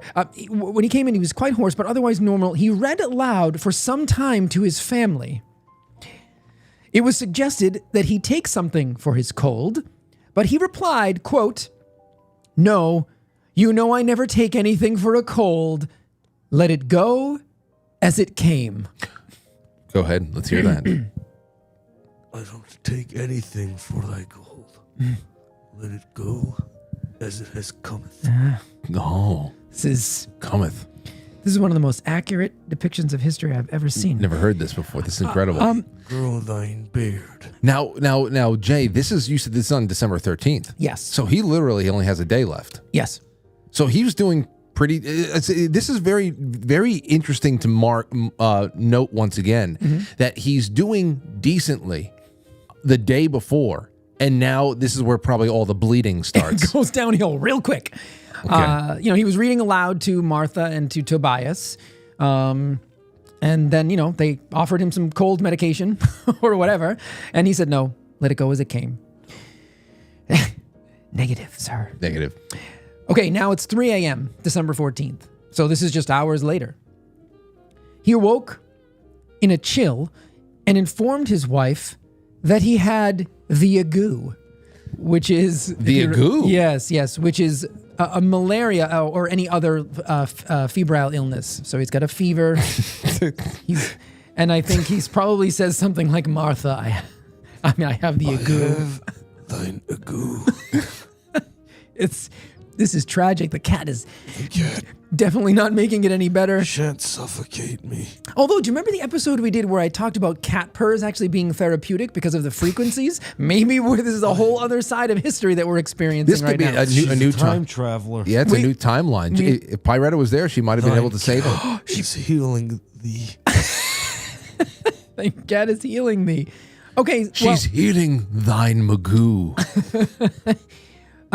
So he could hardly speak and breathing with difficulty. Wow. I can hear it. I can. Pyretta, please. So while attempting to swallow a mixture of molasses, vinegar, and butter, he was convulsive and almost suffocated. I don't blame you, sir. Oh my gosh. It's not garlic, but it's bad enough. Pyretta's very concerned. His hair, you can tell. I love that. It really sells when his hair jiggles. Okay. Okay. So now, of course, the only thing we can possibly do is we must let a pint of blood. Okay. Yes. Now, when they were taking a pint of blood, are they cutting his arms, his neck? What is it? They don't specify here, but I'm going to assume it was his arm. That seems to be how all the artistic renderings are. So, okay. Very brutal. This is very brutal. A whole pint of blood was let. And sal volatile, also known as ammonium carbonate, ammonium inolence, spirit of hartshorn, or smelling salts, was gently rubbed on his throat. So we took a pint of blood and we gave him some smelling salts on his throat. Sir, how do you feel after this pint is gone? Fine. Thank you. You feeling better? Okay, so he's feeling better. That's good. Just a side note here. I mean, if people are wondering, is a pint a lot? An incredible amount over the course of this time period was let. About 82 ounces or 5 pounds, 5 pints or units of blood were removed from him in total. 82 ounces over the course of 24 hours. Yeah, probably less than that. Yeah, but yeah. And now, how many? What do we have? Like, how many liters? 6, I think. No, 6 pints. I think. I should have had that. We have 6 marked down here. pints? I think so. I'll look that up for you. Actually, do you want to look it up while I continue with the next? Okay. I'm going to do this right now. Okay. Next, the patient complained that the pressure of the rubbing hurt him. So the pressure of the smelling salts on his neck hurt him, and it was discontinued. So this maybe gives us an idea that he was actually having inflammation in the throat, in the neck, in the esophagus. It says 8 to 10 pints approximately of blood in the human body, and they've taken 8 out, 5 out. Yeah, so he only has 3 pints after all this. That's a lot. He's nothing. Yeah. He looks haggard right now. So where are we going next? So the pressure hurt him of the rubbing of the smelling salts on the neck, and shortly after 4 a.m. Oh no. The patient was seen by Dr. Craik. Craik found him sitting up, bathing his feet in hot water. That must feel good, sir. Yes. How is your energy, sir? I feel great. As long as I don't lose 5 more pints of blood. As long as they don't continue to let me. Dr. Craik found him sitting up, bathing his feet in hot water. Changing positions from lying down to sitting up had not relieved the shortness of breath, so he was actually put back to bed. Lay him down. Okay. At this time, the patient was feverish, breathing with difficulty. You just keep going, Jack. Sorry, I wanted people to hear the method acting. They'll hear him. Face flushed, pulse rapid, but mentally alert. Chest examination was negative, but ironically enough, there is no record of examination of the throat, which was where he was complaining, with the hoarseness, difficulty swallowing, and the tenderness of the throat. The throat was never actually examined. Terrible oversight. That's what I was going to say. Talk about ignoring objective signs and symptoms. Dr. Craik applied something called blister of cantharides. Cantharidin is a substance derived from the blister beetle. The Chinese have used this in ancient medicine for thousands of years for a number of maladies. So they applied this beetle to the neck They took. Is it like a leech or is like a substance taken from the It's beetle? from the beetle. Yeah, taken from the beetle. So beetle shit. Yeah, basically, beetle ooze. Not beetle juice. Maybe beetle juice. He doesn't look too good, Jay. No, I know. Well, they took more blood after the beetle, and then they prescribed gargle of vinegar and sage tea. Oh God! I don't know. We might have to have you set up for this one, sir. I just don't want you to choke on the gargle of vinegar and sage tea. In trying to gargle, the patient gagged severely and became cyanotic. So oh no, it's okay. It's okay. So we're gonna have to change this now because it's sir. So we still have at least one page left. You can't die yet. Okay. The thing is that the wig is starting to look like Prince. He's starting to look like Prince with gray hair. Sorry, keep going. So where am I? Okay. Inhalation of vinegar and hot water was given. More blood was let. Swallowing became even more difficult. Come on. Okay, well, Dr. Craik not doing so well, so he called for a consultation with two other doctors. Dr. Gustavus R. Brown of Port Tobacco and Dr. Elijah Dick of Alexandria visited the patient. Now, what do you... Mr. Dick. Hello, sir. Mr. Dick, welcome to my quarters. What should we do? I mean, we've got now these two brilliant minds that have come to assist Dr. Craik. What do you think would be the best thing we could do? More bleeding. I'd say so. Let's do it. So, Dr. Brown Dick, visited the patient, advised further bleeding, and it was noticed that the blood came slow and thick, is the quote.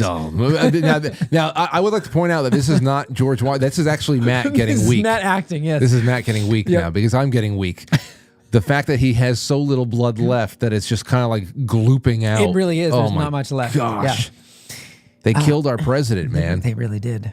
Late in the afternoon, a full dose of calomel, which is mercurious chloride. During the 19th century, calomel was used to treat numerous illnesses like mumps, typhoid fever, and others, especially those that impacted the GI tract, such as constipation, dysentery, and vomiting. So we're basically going to make him puke up, shit out anything he possibly can. So we want to just empty the orifices. Not just getting rid of the blood isn't enough. Now we're going to try to evacuate literally everything that poor President Washington has. He's shitting on the seat right.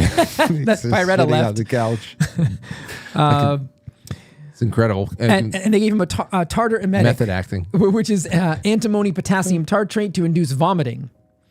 Antimony is a poisonous element with toxic properties that mimic those of arsenic. Oh my gosh. Now you're getting poisoned in blood. So he's got diarrhea. He's been bleeding. He's now vomiting.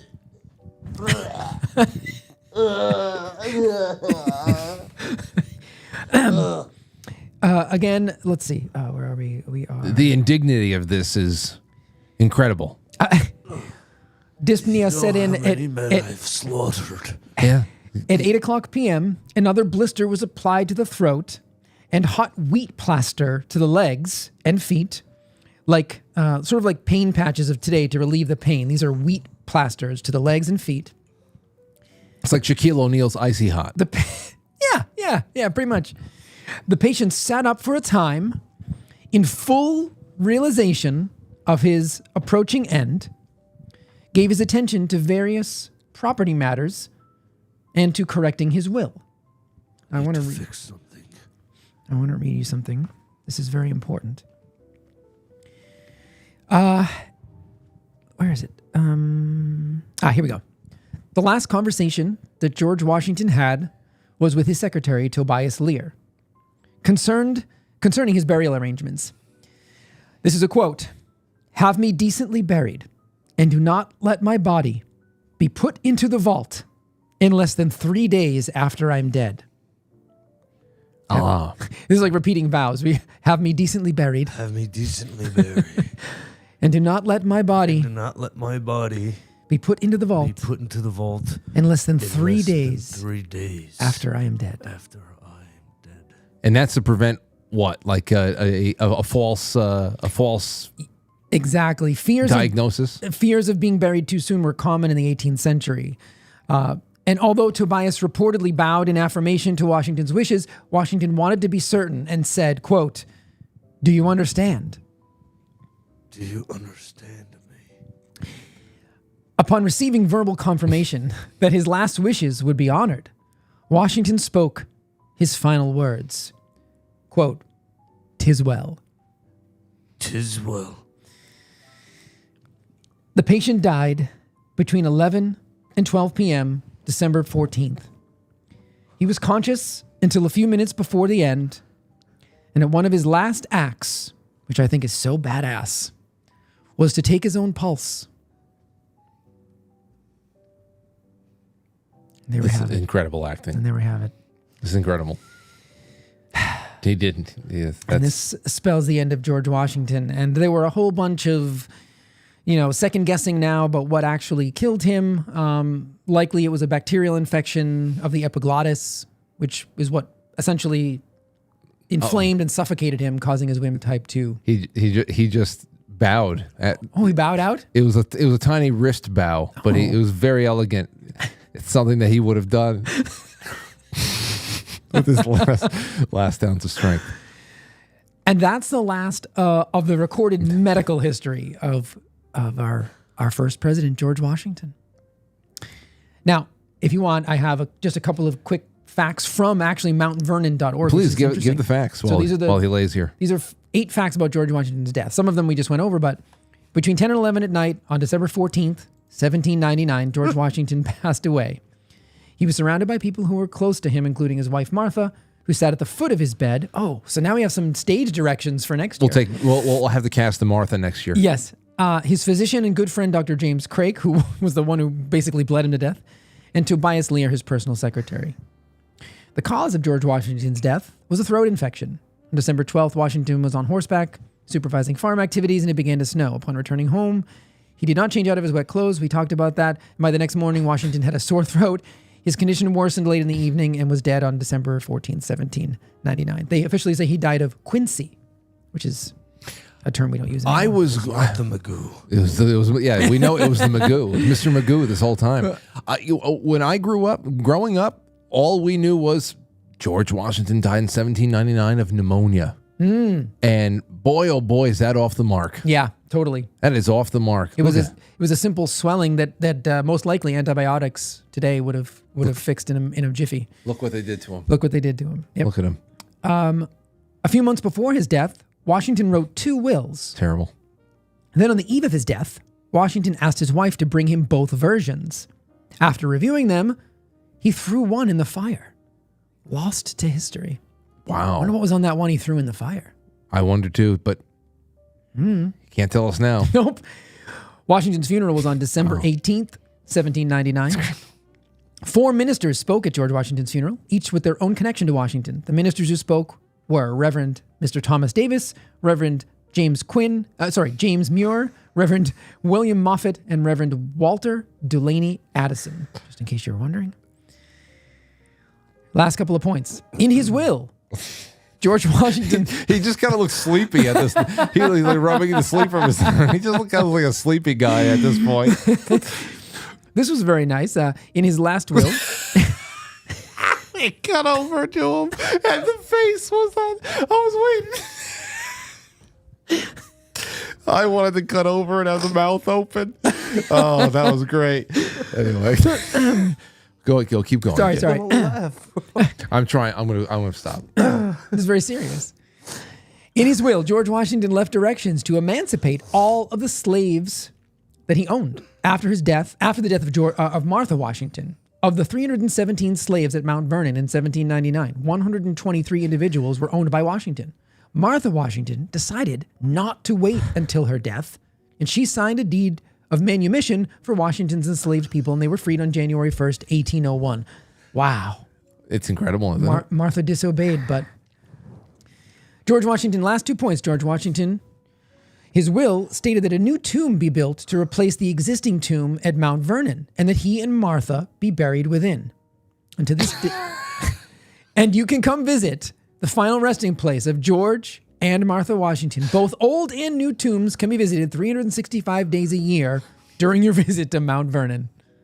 We can go see this. I would like to do in that. person. I'd like to do that. I've been to Mount Vernon. Did you go to the graves? Yeah. Huh. No, I didn't. Oh. No, I didn't get to the graves, but I went there. Well, we got to go. 365 days a year. We could do this reenactment actually at the burial site.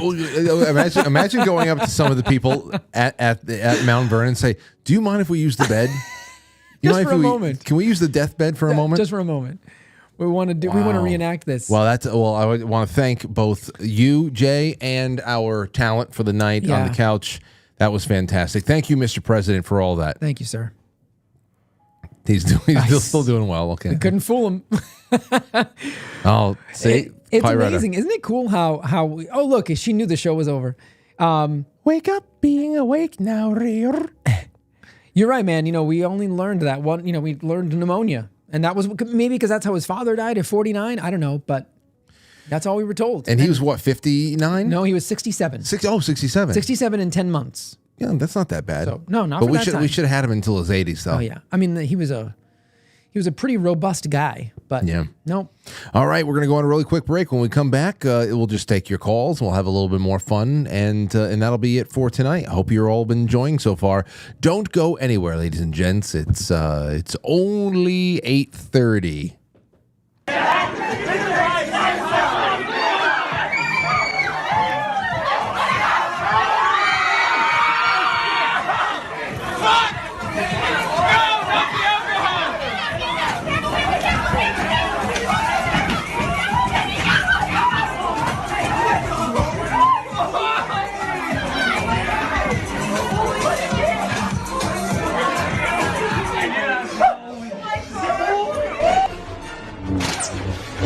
I never asked you what your last name is. It's Detrolio.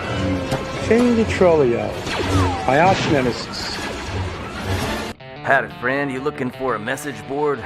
Go to quitefrankly.tv and enter the forum. Engage with official show topic threads or start your own thread.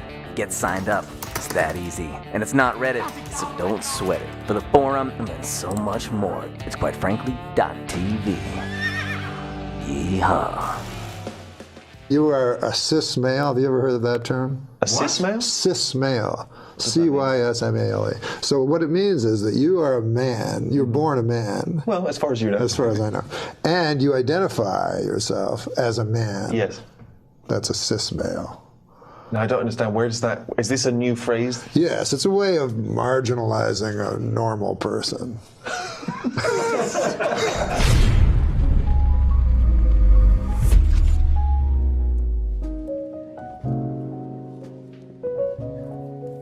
Another sensational night of broadcast entertainment. Oh boy, what do we got first? This is great. Well, Matt, did you know that George Washington was just here? I missed him? You go into the bathroom, right? I told you not to go to the bathroom. I had to go fucking jerk off somewhere. That's it. There was no place for me to do this. Oh, so my. inconsiderate. I know. So, I mean, what else do we got? There's just so much to talk about. We had I got a poem I got to read you in a little while, but there's more. Before we do anything, I just want to say, here's the after hours programming for tonight. Mark Dice, The Times They Are Changing. Truth Stream Media, How Does Congress Keep Getting Away with This? Brian McClanahan, Thinking Locally, Acting Locally in 2025. A little bit of Charlie Brown after that. Oh, cool. Yeah, Jimmy Dore, Brian Stelter caught lying about lying. Critical Drinker, the best and worst of 2024. Timothy Alberino, mystery drones over New Jersey, what's really happening? And then the Art Bell kicker with Kevin Randall, 100 years of UFO cover-ups. I guess USO as well. So, oh man. Boy, Pyretta was really involved in the broadcast tonight. She was very concerned for our president, rightly so. I can tell.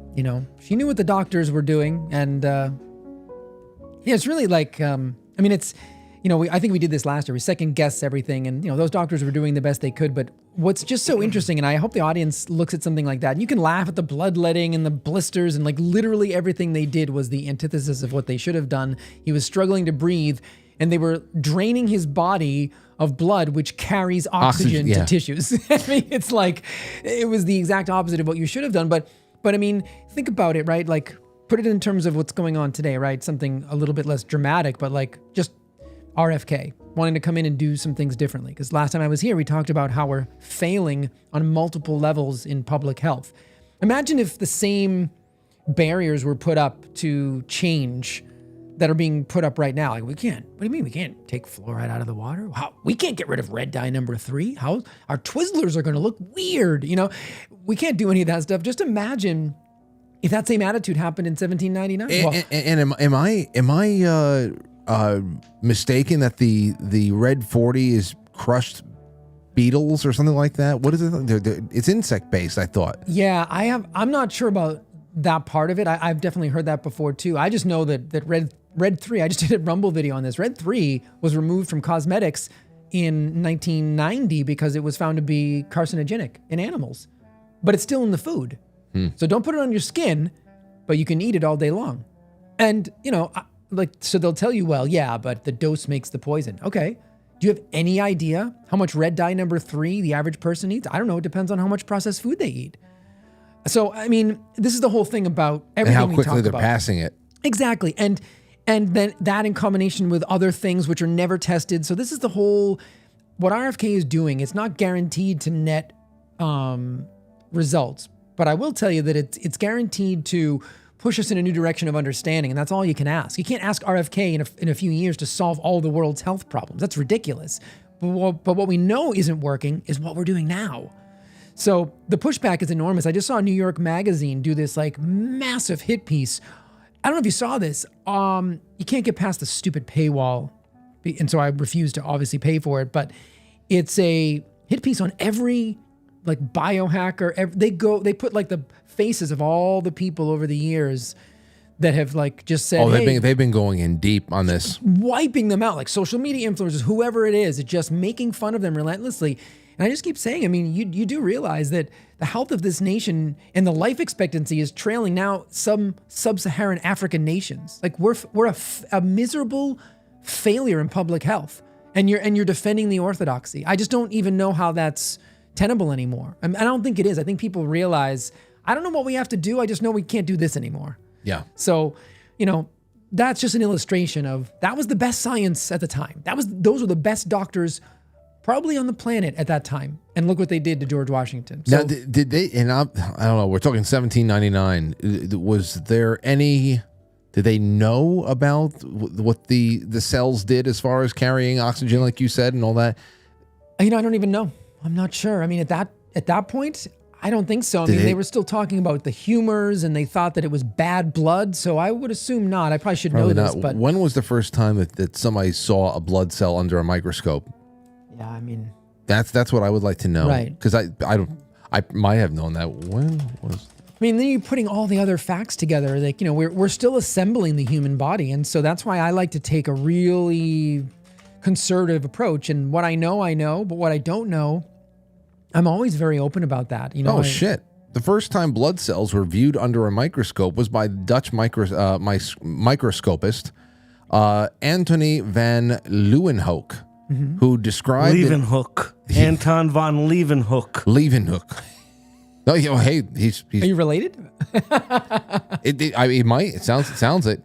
Who described and illustrated red corpuscles in 1695?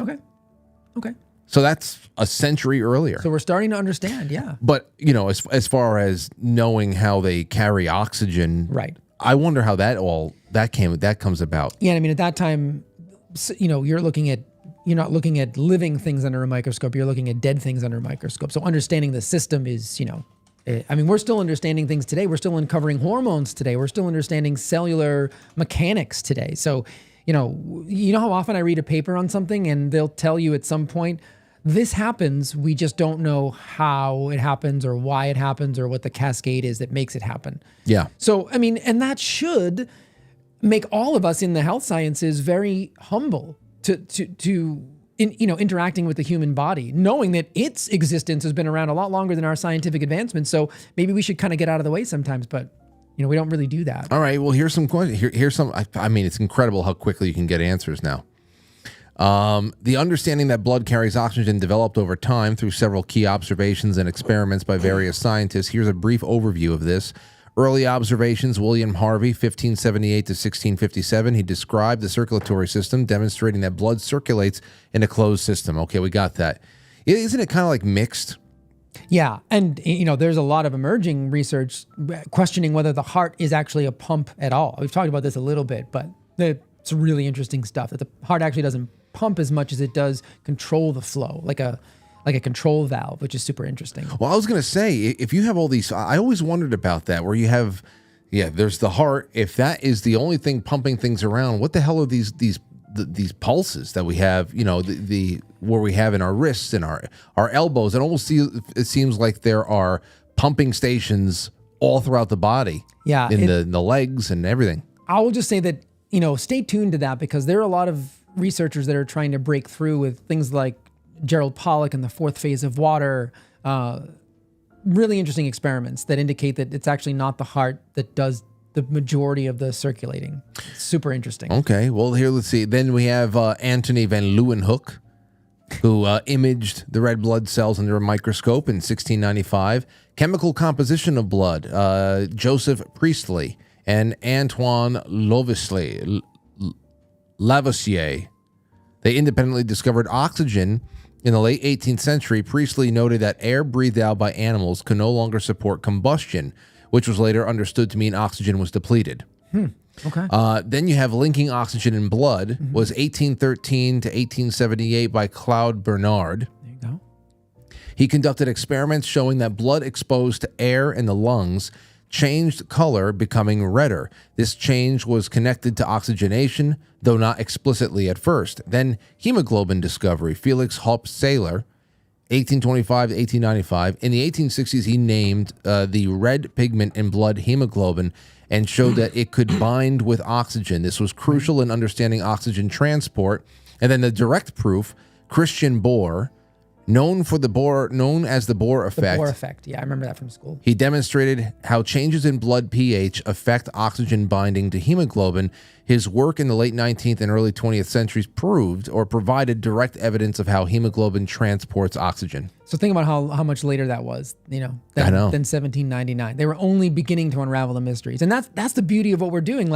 And the thing that both I have to accept and be frustrated by on a daily basis, that long after I'm gone, I'm going to make mistakes simply because I lived at a time where X, Y, or Z was unknowable. You know what I mean? Long after I'm gone, they're going to say, oh, that guy, he should have done this because we now know this. And there's no way you can know it. So you kind of have to just accept that you're going to be limited by time. Absolutely. Absolutely. The limitations of our time. Oh, there's so much. NX-17 says on June 8th, 1647, English Parliament abolished Christmas and all holy days until 1660 when the monarchy returned. Whoa. Yes. The monarchy wasn't that bad then. Yeah. Brought some pretty good things. That's it. Stowstube says, let's see here. Imagine that first Christmas. That must have been fun. Yeah. Christmas is back. It's back. Puritans, man. What are you going to do? Yeah. It's just one of those things. Witchy Poo, Gambera, everybody's sending cookies. I got an EMP from Stowstube, and that's what's all going on Quite Frankly.tv right now. Okay, so you can call in. I have a ghost story here. Ooh. Is it a Christmas ghost story? A Christmas, yeah, it's let's see here. This is a Christmas ghost story that came in from an audience member. His name is Jim. Okay. And he said this, Frank, I got a Christmas ghost story for you. This is for you and all the Quite Franklys. This one will warm your heart and give you chills at the same time. It's a true story. When my wife and I got married, she started her nursing career on a trauma and transplant unit at the hospital up the hill from our newlywed apartment. Her patients were all long-term, months and months of care, and she built up much love and some deep friendships with both the patients and their families. Sadly, on Christmas Day, she was the new girl, so she had to work a full-day shift on her first Christmas. She came home heartbroken because a young man, 21, had died in her arms due to complications. None of his family was able to get there in time when he coded, so she was the only person who knew and cared for him to hold him in her arms as he passed away. She indeed had blue Christmas because he passed so suddenly and unexpectedly. 10 months later, we bought our first house and began moving in and working on 1,000 little projects that come with a new home. A new old house, I should say. My dad and I were wiring up some new light fixtures and discovered an old box of ornaments in our attic that had been left from 3 or 4 more previous sets of owners.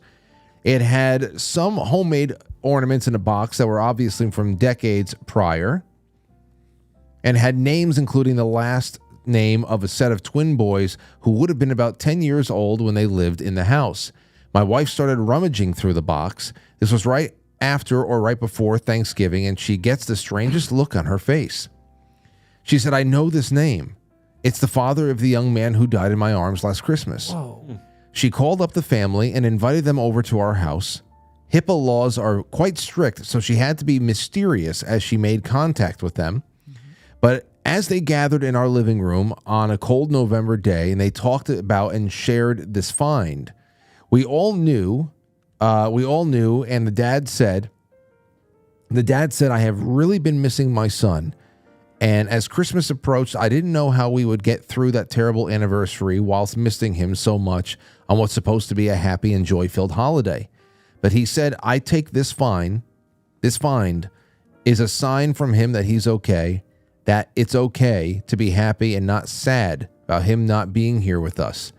Thank you, Frank, for this past 8 years. Your show's such a breath of crisp and fresh air that we all look forward to seeing with each other. Truly is a labor of love, and much love from us to you." And he said, "That's a true story." Man, Think that's about amazing. It. I know. Wow. The ornaments in the room, and it's the nurse that held his son when he died. And there you go, a Christmas story. Now, I'm sure that like I said, grief, that doesn't ever go away. But something like that is very, very hard to explain. There's the lottery, there's slim chances, and then there is just like, what the hell are we talking about here? Yeah. Yeah, I know. I think December just seems like, any month there's never a good month to experience loss, but for some reason I always think about it even more. I'm talking about random strangers when you hear about people passing away in the month of December. It just feels like there should be some kind of like a death holiday for the month of December. Everyone should get a chance to enjoy the holidays, enjoy their time. It just feels like wrong when people pass away, especially that close to Christmas. I know. There's this one typo negative song called Christmas Morning, Red Water. Morning. Like M-O-U-R? M-O-U-R-N. Yeah. And it's just one of those things I always skip over. Every once in a while I'll listen to it and just like, but I understand it. But you would really think about it. There's a lot.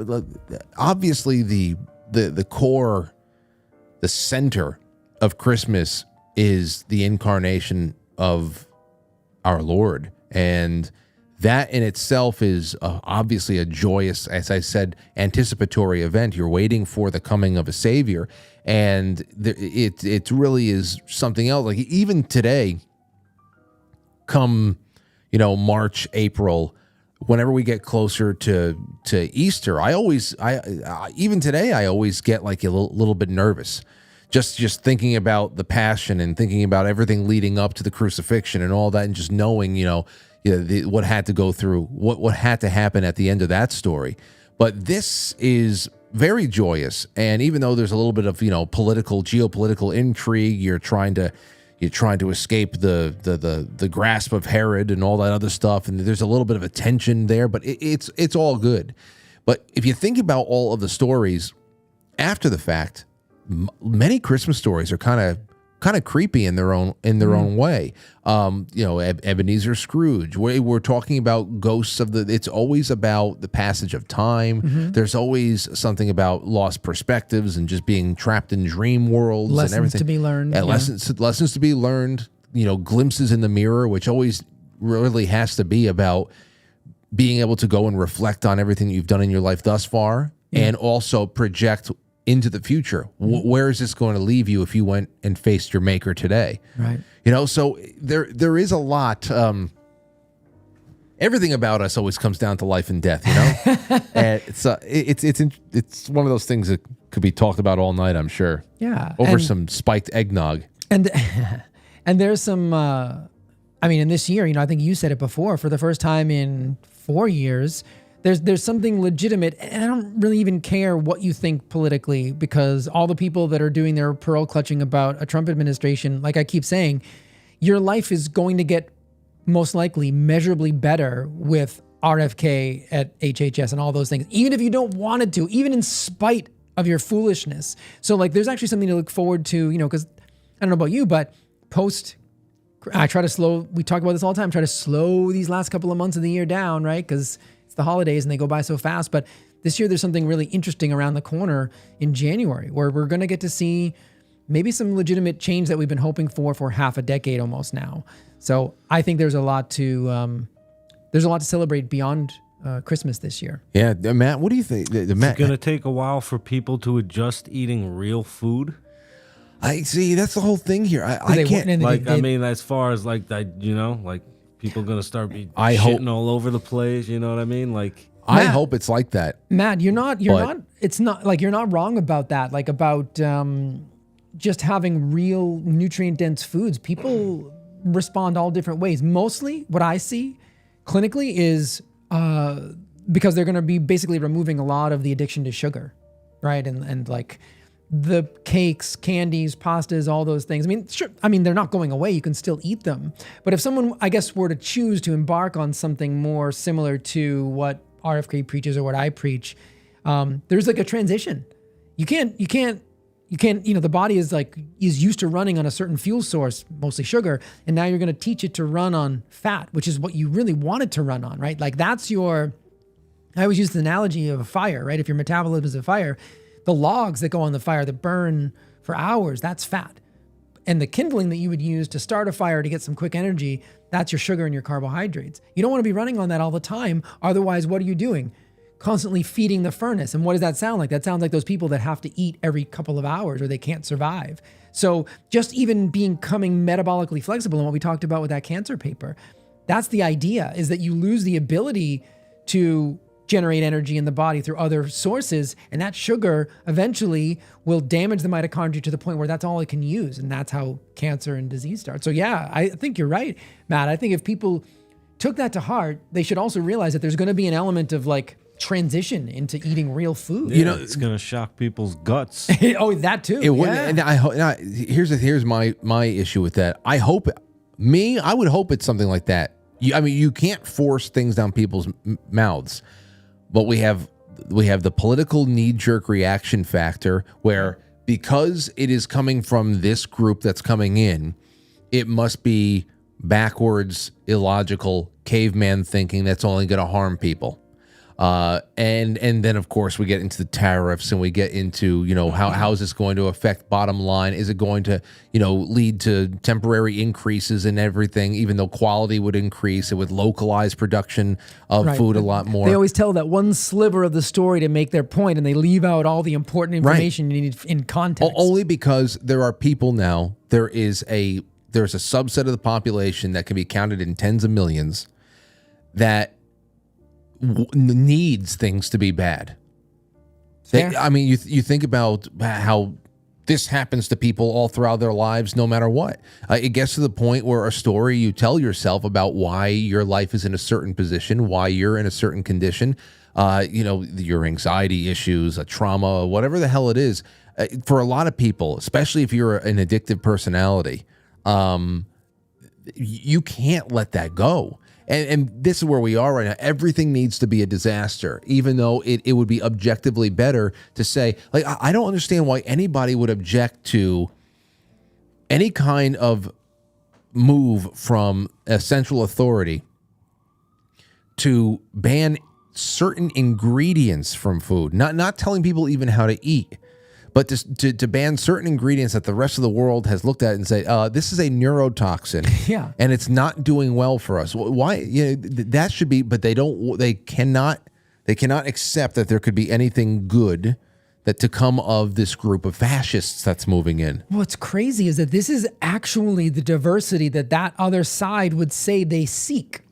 the organic diversity, the political diversity, the actual diversity in the electorate that elected this president and his cabinet. That's the irony, right? I mean, like Tulsi Gabbard and Robert F. Kennedy are sort of like old school Democrats. So if it's not going to be acceptable coming from those people who decided to join forces, then I'm convinced you're right, that maybe just people enjoy their suffering and they need something to complain about, because if life was good, maybe they don't even know how to be happy. Oh, they don't. And to Matt's point, I hope it's like that. You know, it's like you're going to be healthy whether you like it or not, you son of a bitch. And I think that's going to happen to some degree. I mean, like, because some of the changes will be, hopefully, will be global, and meaning global in nature, like national, you know, in nature, so that some of those dyes being removed from foods and those things will be, I mean, I just told you red dye number 3 was found to cause cancer. The FDA took it off the shelf in cosmetics because of that, but they left it in food. Yo, right now is a good chance you gotta invest in like big candy and whatever right now. Invest in it right now, because people are gonna stock up before that's January true, right? And on it's it, gonna go, and then it's gonna plummet. It's gonna be like Haktua coin. I know, the Haktua coin. Yeah, man. I mean, I don't know. And this is, maybe I'll just take this quick opportunity to do a quick plug for. Oh yeah. For what we've talked about this on the show before. Nurse Jenny and I, who, we were at the retreat. We're going to start this direct care model of healthcare, and we just sent out an email today. I know it's been a long time. Let me just tell you, your audience, Frank, is so good that we got overwhelmed by responses, and we just didn't think that was going to happen. And then when we really thought about it, we're like, we need an EMR, we need a platform, we need a community, we need to be, we need to do all these things. Plus, her and I have other jobs, and we're gonna have to slowly build this together. It's just the two of us. And so we were a little bit overwhelmed. And so it took us some time to figure out what platform we wanted people to be on. We want people to have a community. We want, how we wanted to do this. And it's still not completely figured out, but we said we got to do it by the beginning of 2025. So we just sent out an email today to the people, like the 50 people or so who originally reached out and said, yeah, I would like to be in the beta program for like a discounted rate. We'll do like a 3-month program. Yeah. And then fully launch it in 2025, probably, after those 3 months, January, February, March, or maybe even if it's going well, we'll do like a second wave of like a beta program in the middle of it or something. But it's finally happening, and we're kind of like kicking ourselves in the ass to get going and just kind of trial by fire a little bit. So any of your audience members who are still interested, we sent out the email today for the people who had already expressed interest, but it's hrp.resource@gmail. hrp.resource@gmail.com. Yep. If you're interested in enrolling in the beta test, and to be clear, this is for direct care model between you and Jenny for nutritional consultation. But it's not even just like diet building. It's analyzing your entire life. Labs. I mean, we can do, depending on the state you live in, we can run labs for you. We're not going to be a primary care, because we don't want to be, because then we've got to deal with all the other issues that, primary cares have to deal with. But we're going to call it sort of like an adjunct therapy. So we can work with your doctor, but we'll also have waivers. And, for a lot of people, I feel like we'll end up being their primary care de facto, but not officially, because we really can't do that yet. So that's really what we're trying to do. And if you can't go back to the email, you find me on any socials, I'll direct you to the email address and get you there. But, we really want to see how this can manifest. And your audience is so, they love each other, right? So like in your chat room, they're hanging out and stuff. And so the idea was inspired by your audience. So what we want is we're going to give them access to us.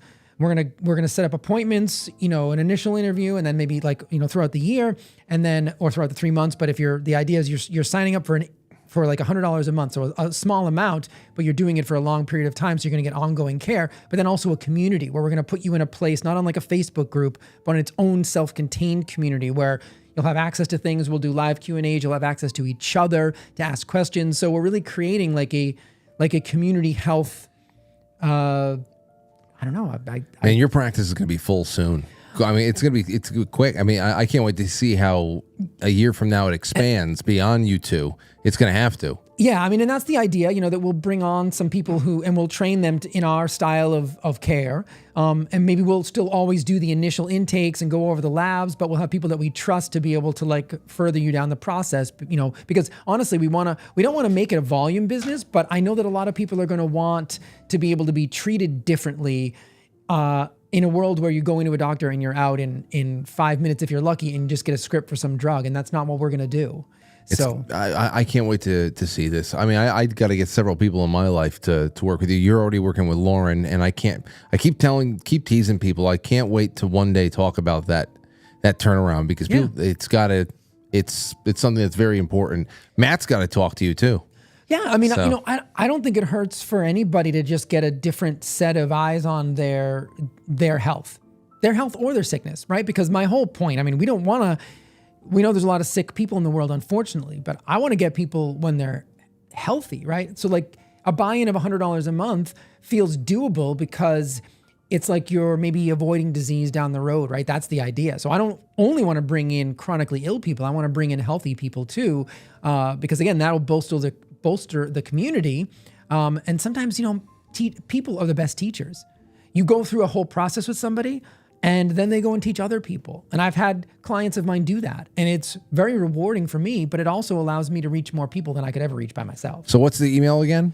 It's hrp.resource@gmail.com. hrp.resource@gmail.com. Inquire, everybody, because it's gonna be in beta mode. But you know what? We talk about parallel economies for everything, and this is going to be the big open doorway into a new medical reality, no doubt.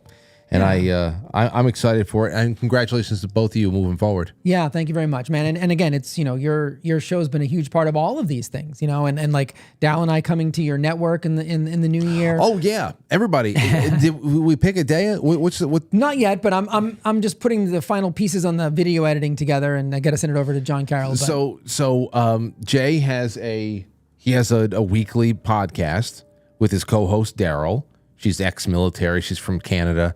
They talk about health and fitness and all that stuff, and they're a good pair.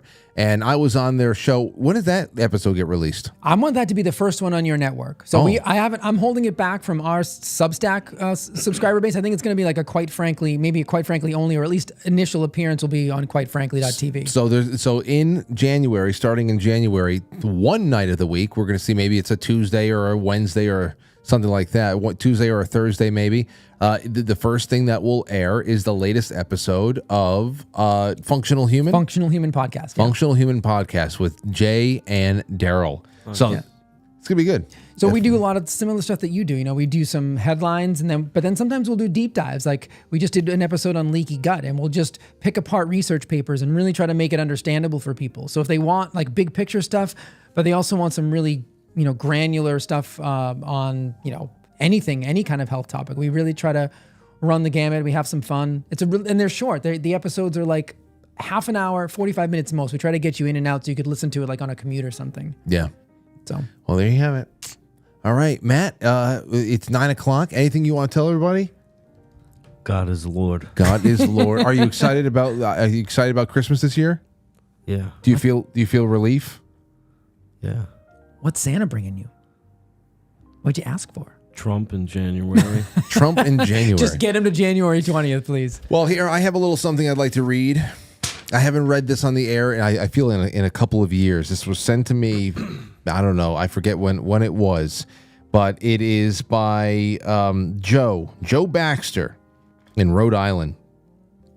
And he wrote this, and he sent this to me in a Christmas card some years ago, and I thought it was great, and I wanted to put it out there and kind of just honor the audience, and we'll be on our way here. All right, let's see. Actually, first things first, let me just make sure all the super chats are out of the way. Amethyst Cass says, Merry Christmas, Frank, and your lovely family, Matt and Jumanji. Thank you so much. C. Blanche, Witchy Poo again, the last of my donations. Everybody's going nuts over there. I'm going to be releasing the scratching, and there's so much to release. You guys have been incredible, and we have the after hours programming tonight is going to be awesome. So show up on quitefrankly.tv after the end credits and really just enjoy a whole night of great stuff.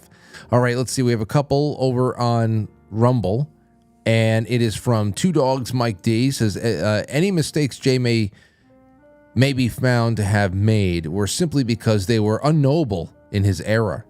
Yeah. Yeah. If you make any mistakes, it just means we didn't know it yet.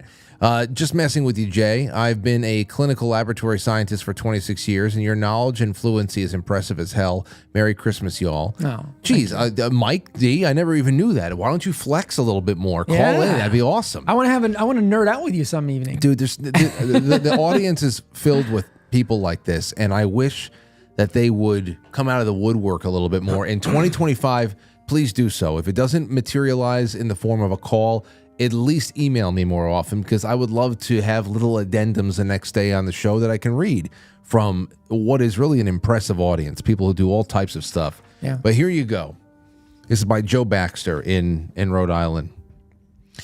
In modern times, where entertainment is yearned, the quality of such seems to have me concerned. At my fingertips, the options are abound. On one fateful day was a show that I found. While watching a video of reptilian-human hybrids, a suggestion popped up, and I thought I should try this. Couldn't access the full content on authoritarian YouTube, but I found the full episode in a channel on BitChute. All other podcasts now seem stale and old compared to this refreshing piece of broadcast gold. An assortment of fascinating topics are discussed on a nightly basis without all of the muck. Mainstream media distortions spread like a plague. Propaganda is rampant. People are going insane. In the darkness of it all, there is a place that I know where a light shines bright, illuminates, and glows. A place where the audience is as great as the hosts, a welcoming environment of family-oriented outpost. A place where the ads are not shoved in your face, a place where the guests are all red-pilled and based. A place where the evils of this world are diagnosed, where events are hashed out and experts in cloaks, and without experts in cloaks. Where anger toward madness is expressed and opined, yet will leave you with promise and hope for mankind. This place emphasizes humor in its approach of discussing the global agenda that is heinous and gross. For the best way to make light of the hell that we're in is to have some good laughter amongst friends and kin. An island fortress lies on the ocean of entertainment, a bastion of sanity during this time of derangement. A castle has been built where freedom of thought is upheld, where the demonic psychopaths are exposed and expelled. During your daily routine, there is a best option to listen to real people who are unquestionably honest. The lines are open for the public to call, arguably the most enjoyable aspect of all. When you want to describe your situation or frustration, you can speak your mind openly and be heard with patience. Whether you want to discuss what you've heard on the news or want to call in just to say hello and thank you. The hosts truly do seem like one of our own. They don't pretend to be above us like kings on a throne. They don't rely direct from a prompter screen to have gripping conversations which are insightful and keen. This holiday season, when asked for a new podcast to try, send them to Foxhole. Share, like, and subscribe. For the best content around, there's only one name to know. The best show to watch is, quite frankly, Frank's show. Merry Christmas and Happy Holidays. That's from Joe Baxter in Rhode Island. I like it. Loved it, and I have to remember to read it every year because it's truly a wonderful compliment to everybody out there. Especially now with Timcast being bought by Daily Caller. Daily Wire. Daily Wire. Yeah. Apparently, what I read was that it has been known, not to me, that most of Timcast had a majority silent partner in Daily Wire for a while now. Didn't know that? You know, I just hope that in 2025, any portion of the people who line up there and kick back and watch that at 8 o'clock on I don't know, 7 or 8. We have an overlap here. I think I start at 7. He starts at 8. Okay. You know, I'm open for business, and I'm going to work hard not to let you down. I hope that we can see a little bit more of an exodus here. I feel like you should, man. I feel like it's well deserved. Well, from your lips to God's ears. Absolutely. That's that. All right. So, Matt, I hope you have a wonderful weekend. Jay, I hope the same for you. Thank you. And after the show is done here, we have a great night of everything on on the again, Mark Dice, Truth Through Media, Brian McClanahan, Charlie Brown, Jimmy Dore, Critical Drinker, Timothy Alberino, and then Art Bell Kicker, all on Quite Frankly .tv. And again, just to let you know, for the weekend warriors out there, if you're listening to this afterwards, you guys and gals, today, Lauren and I sent out at least 150 pieces of mail to both subscribers and people who are just sending postcards and holiday cards, and we're stuffing these wooden coins into everything, especially for those who are becoming sponsors. Please, it's the only thing I will say that I have long been committed. You know, I love having business sponsors, but they come and go. They always remain our friends, but you know, that's just sometimes you cycle through those every once in a while. But this show, the lifeblood of the show, are the people who watch it nightly, who can't live without it, and want to see it grow into the years and years to come. Become a monthly sponsor. You can find all of those options in the description below or on the on quitefrankly.tv, the sponsor us page. And not only are we going to send you, everybody, no matter what tier you come in at monthly, stickers and bookmarks and everything else, you're going to get these first edition, limited edition. We only had 100 made, Quite Frankly wooden coins, which are already worth much more than Hawk Tua. And I can't wait to send them out to you, and Merry Christmas to you all. I can't tell you how much fun this is. And I don't know what's going to go on, guys, because obviously next Friday I'm doing I think the next time that we all may have a chance to get together is on a Friday night. I don't know if Matt will be here, but that'll be January 3rd. Wow. Yeah, next Friday is my mother's birthday. So I'm going to do an afternoon show that day, and we're going to go do some stuff in the city afterwards. Right. But, damn. A week from today, Christmas is already over. I know. Slow it down. I'm trying, man. I'm holding on to dear life. Brakes. I'm holding on to dear life. All right.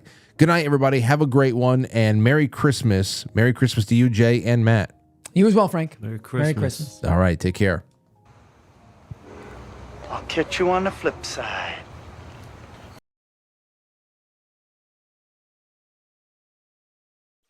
The best and the truth.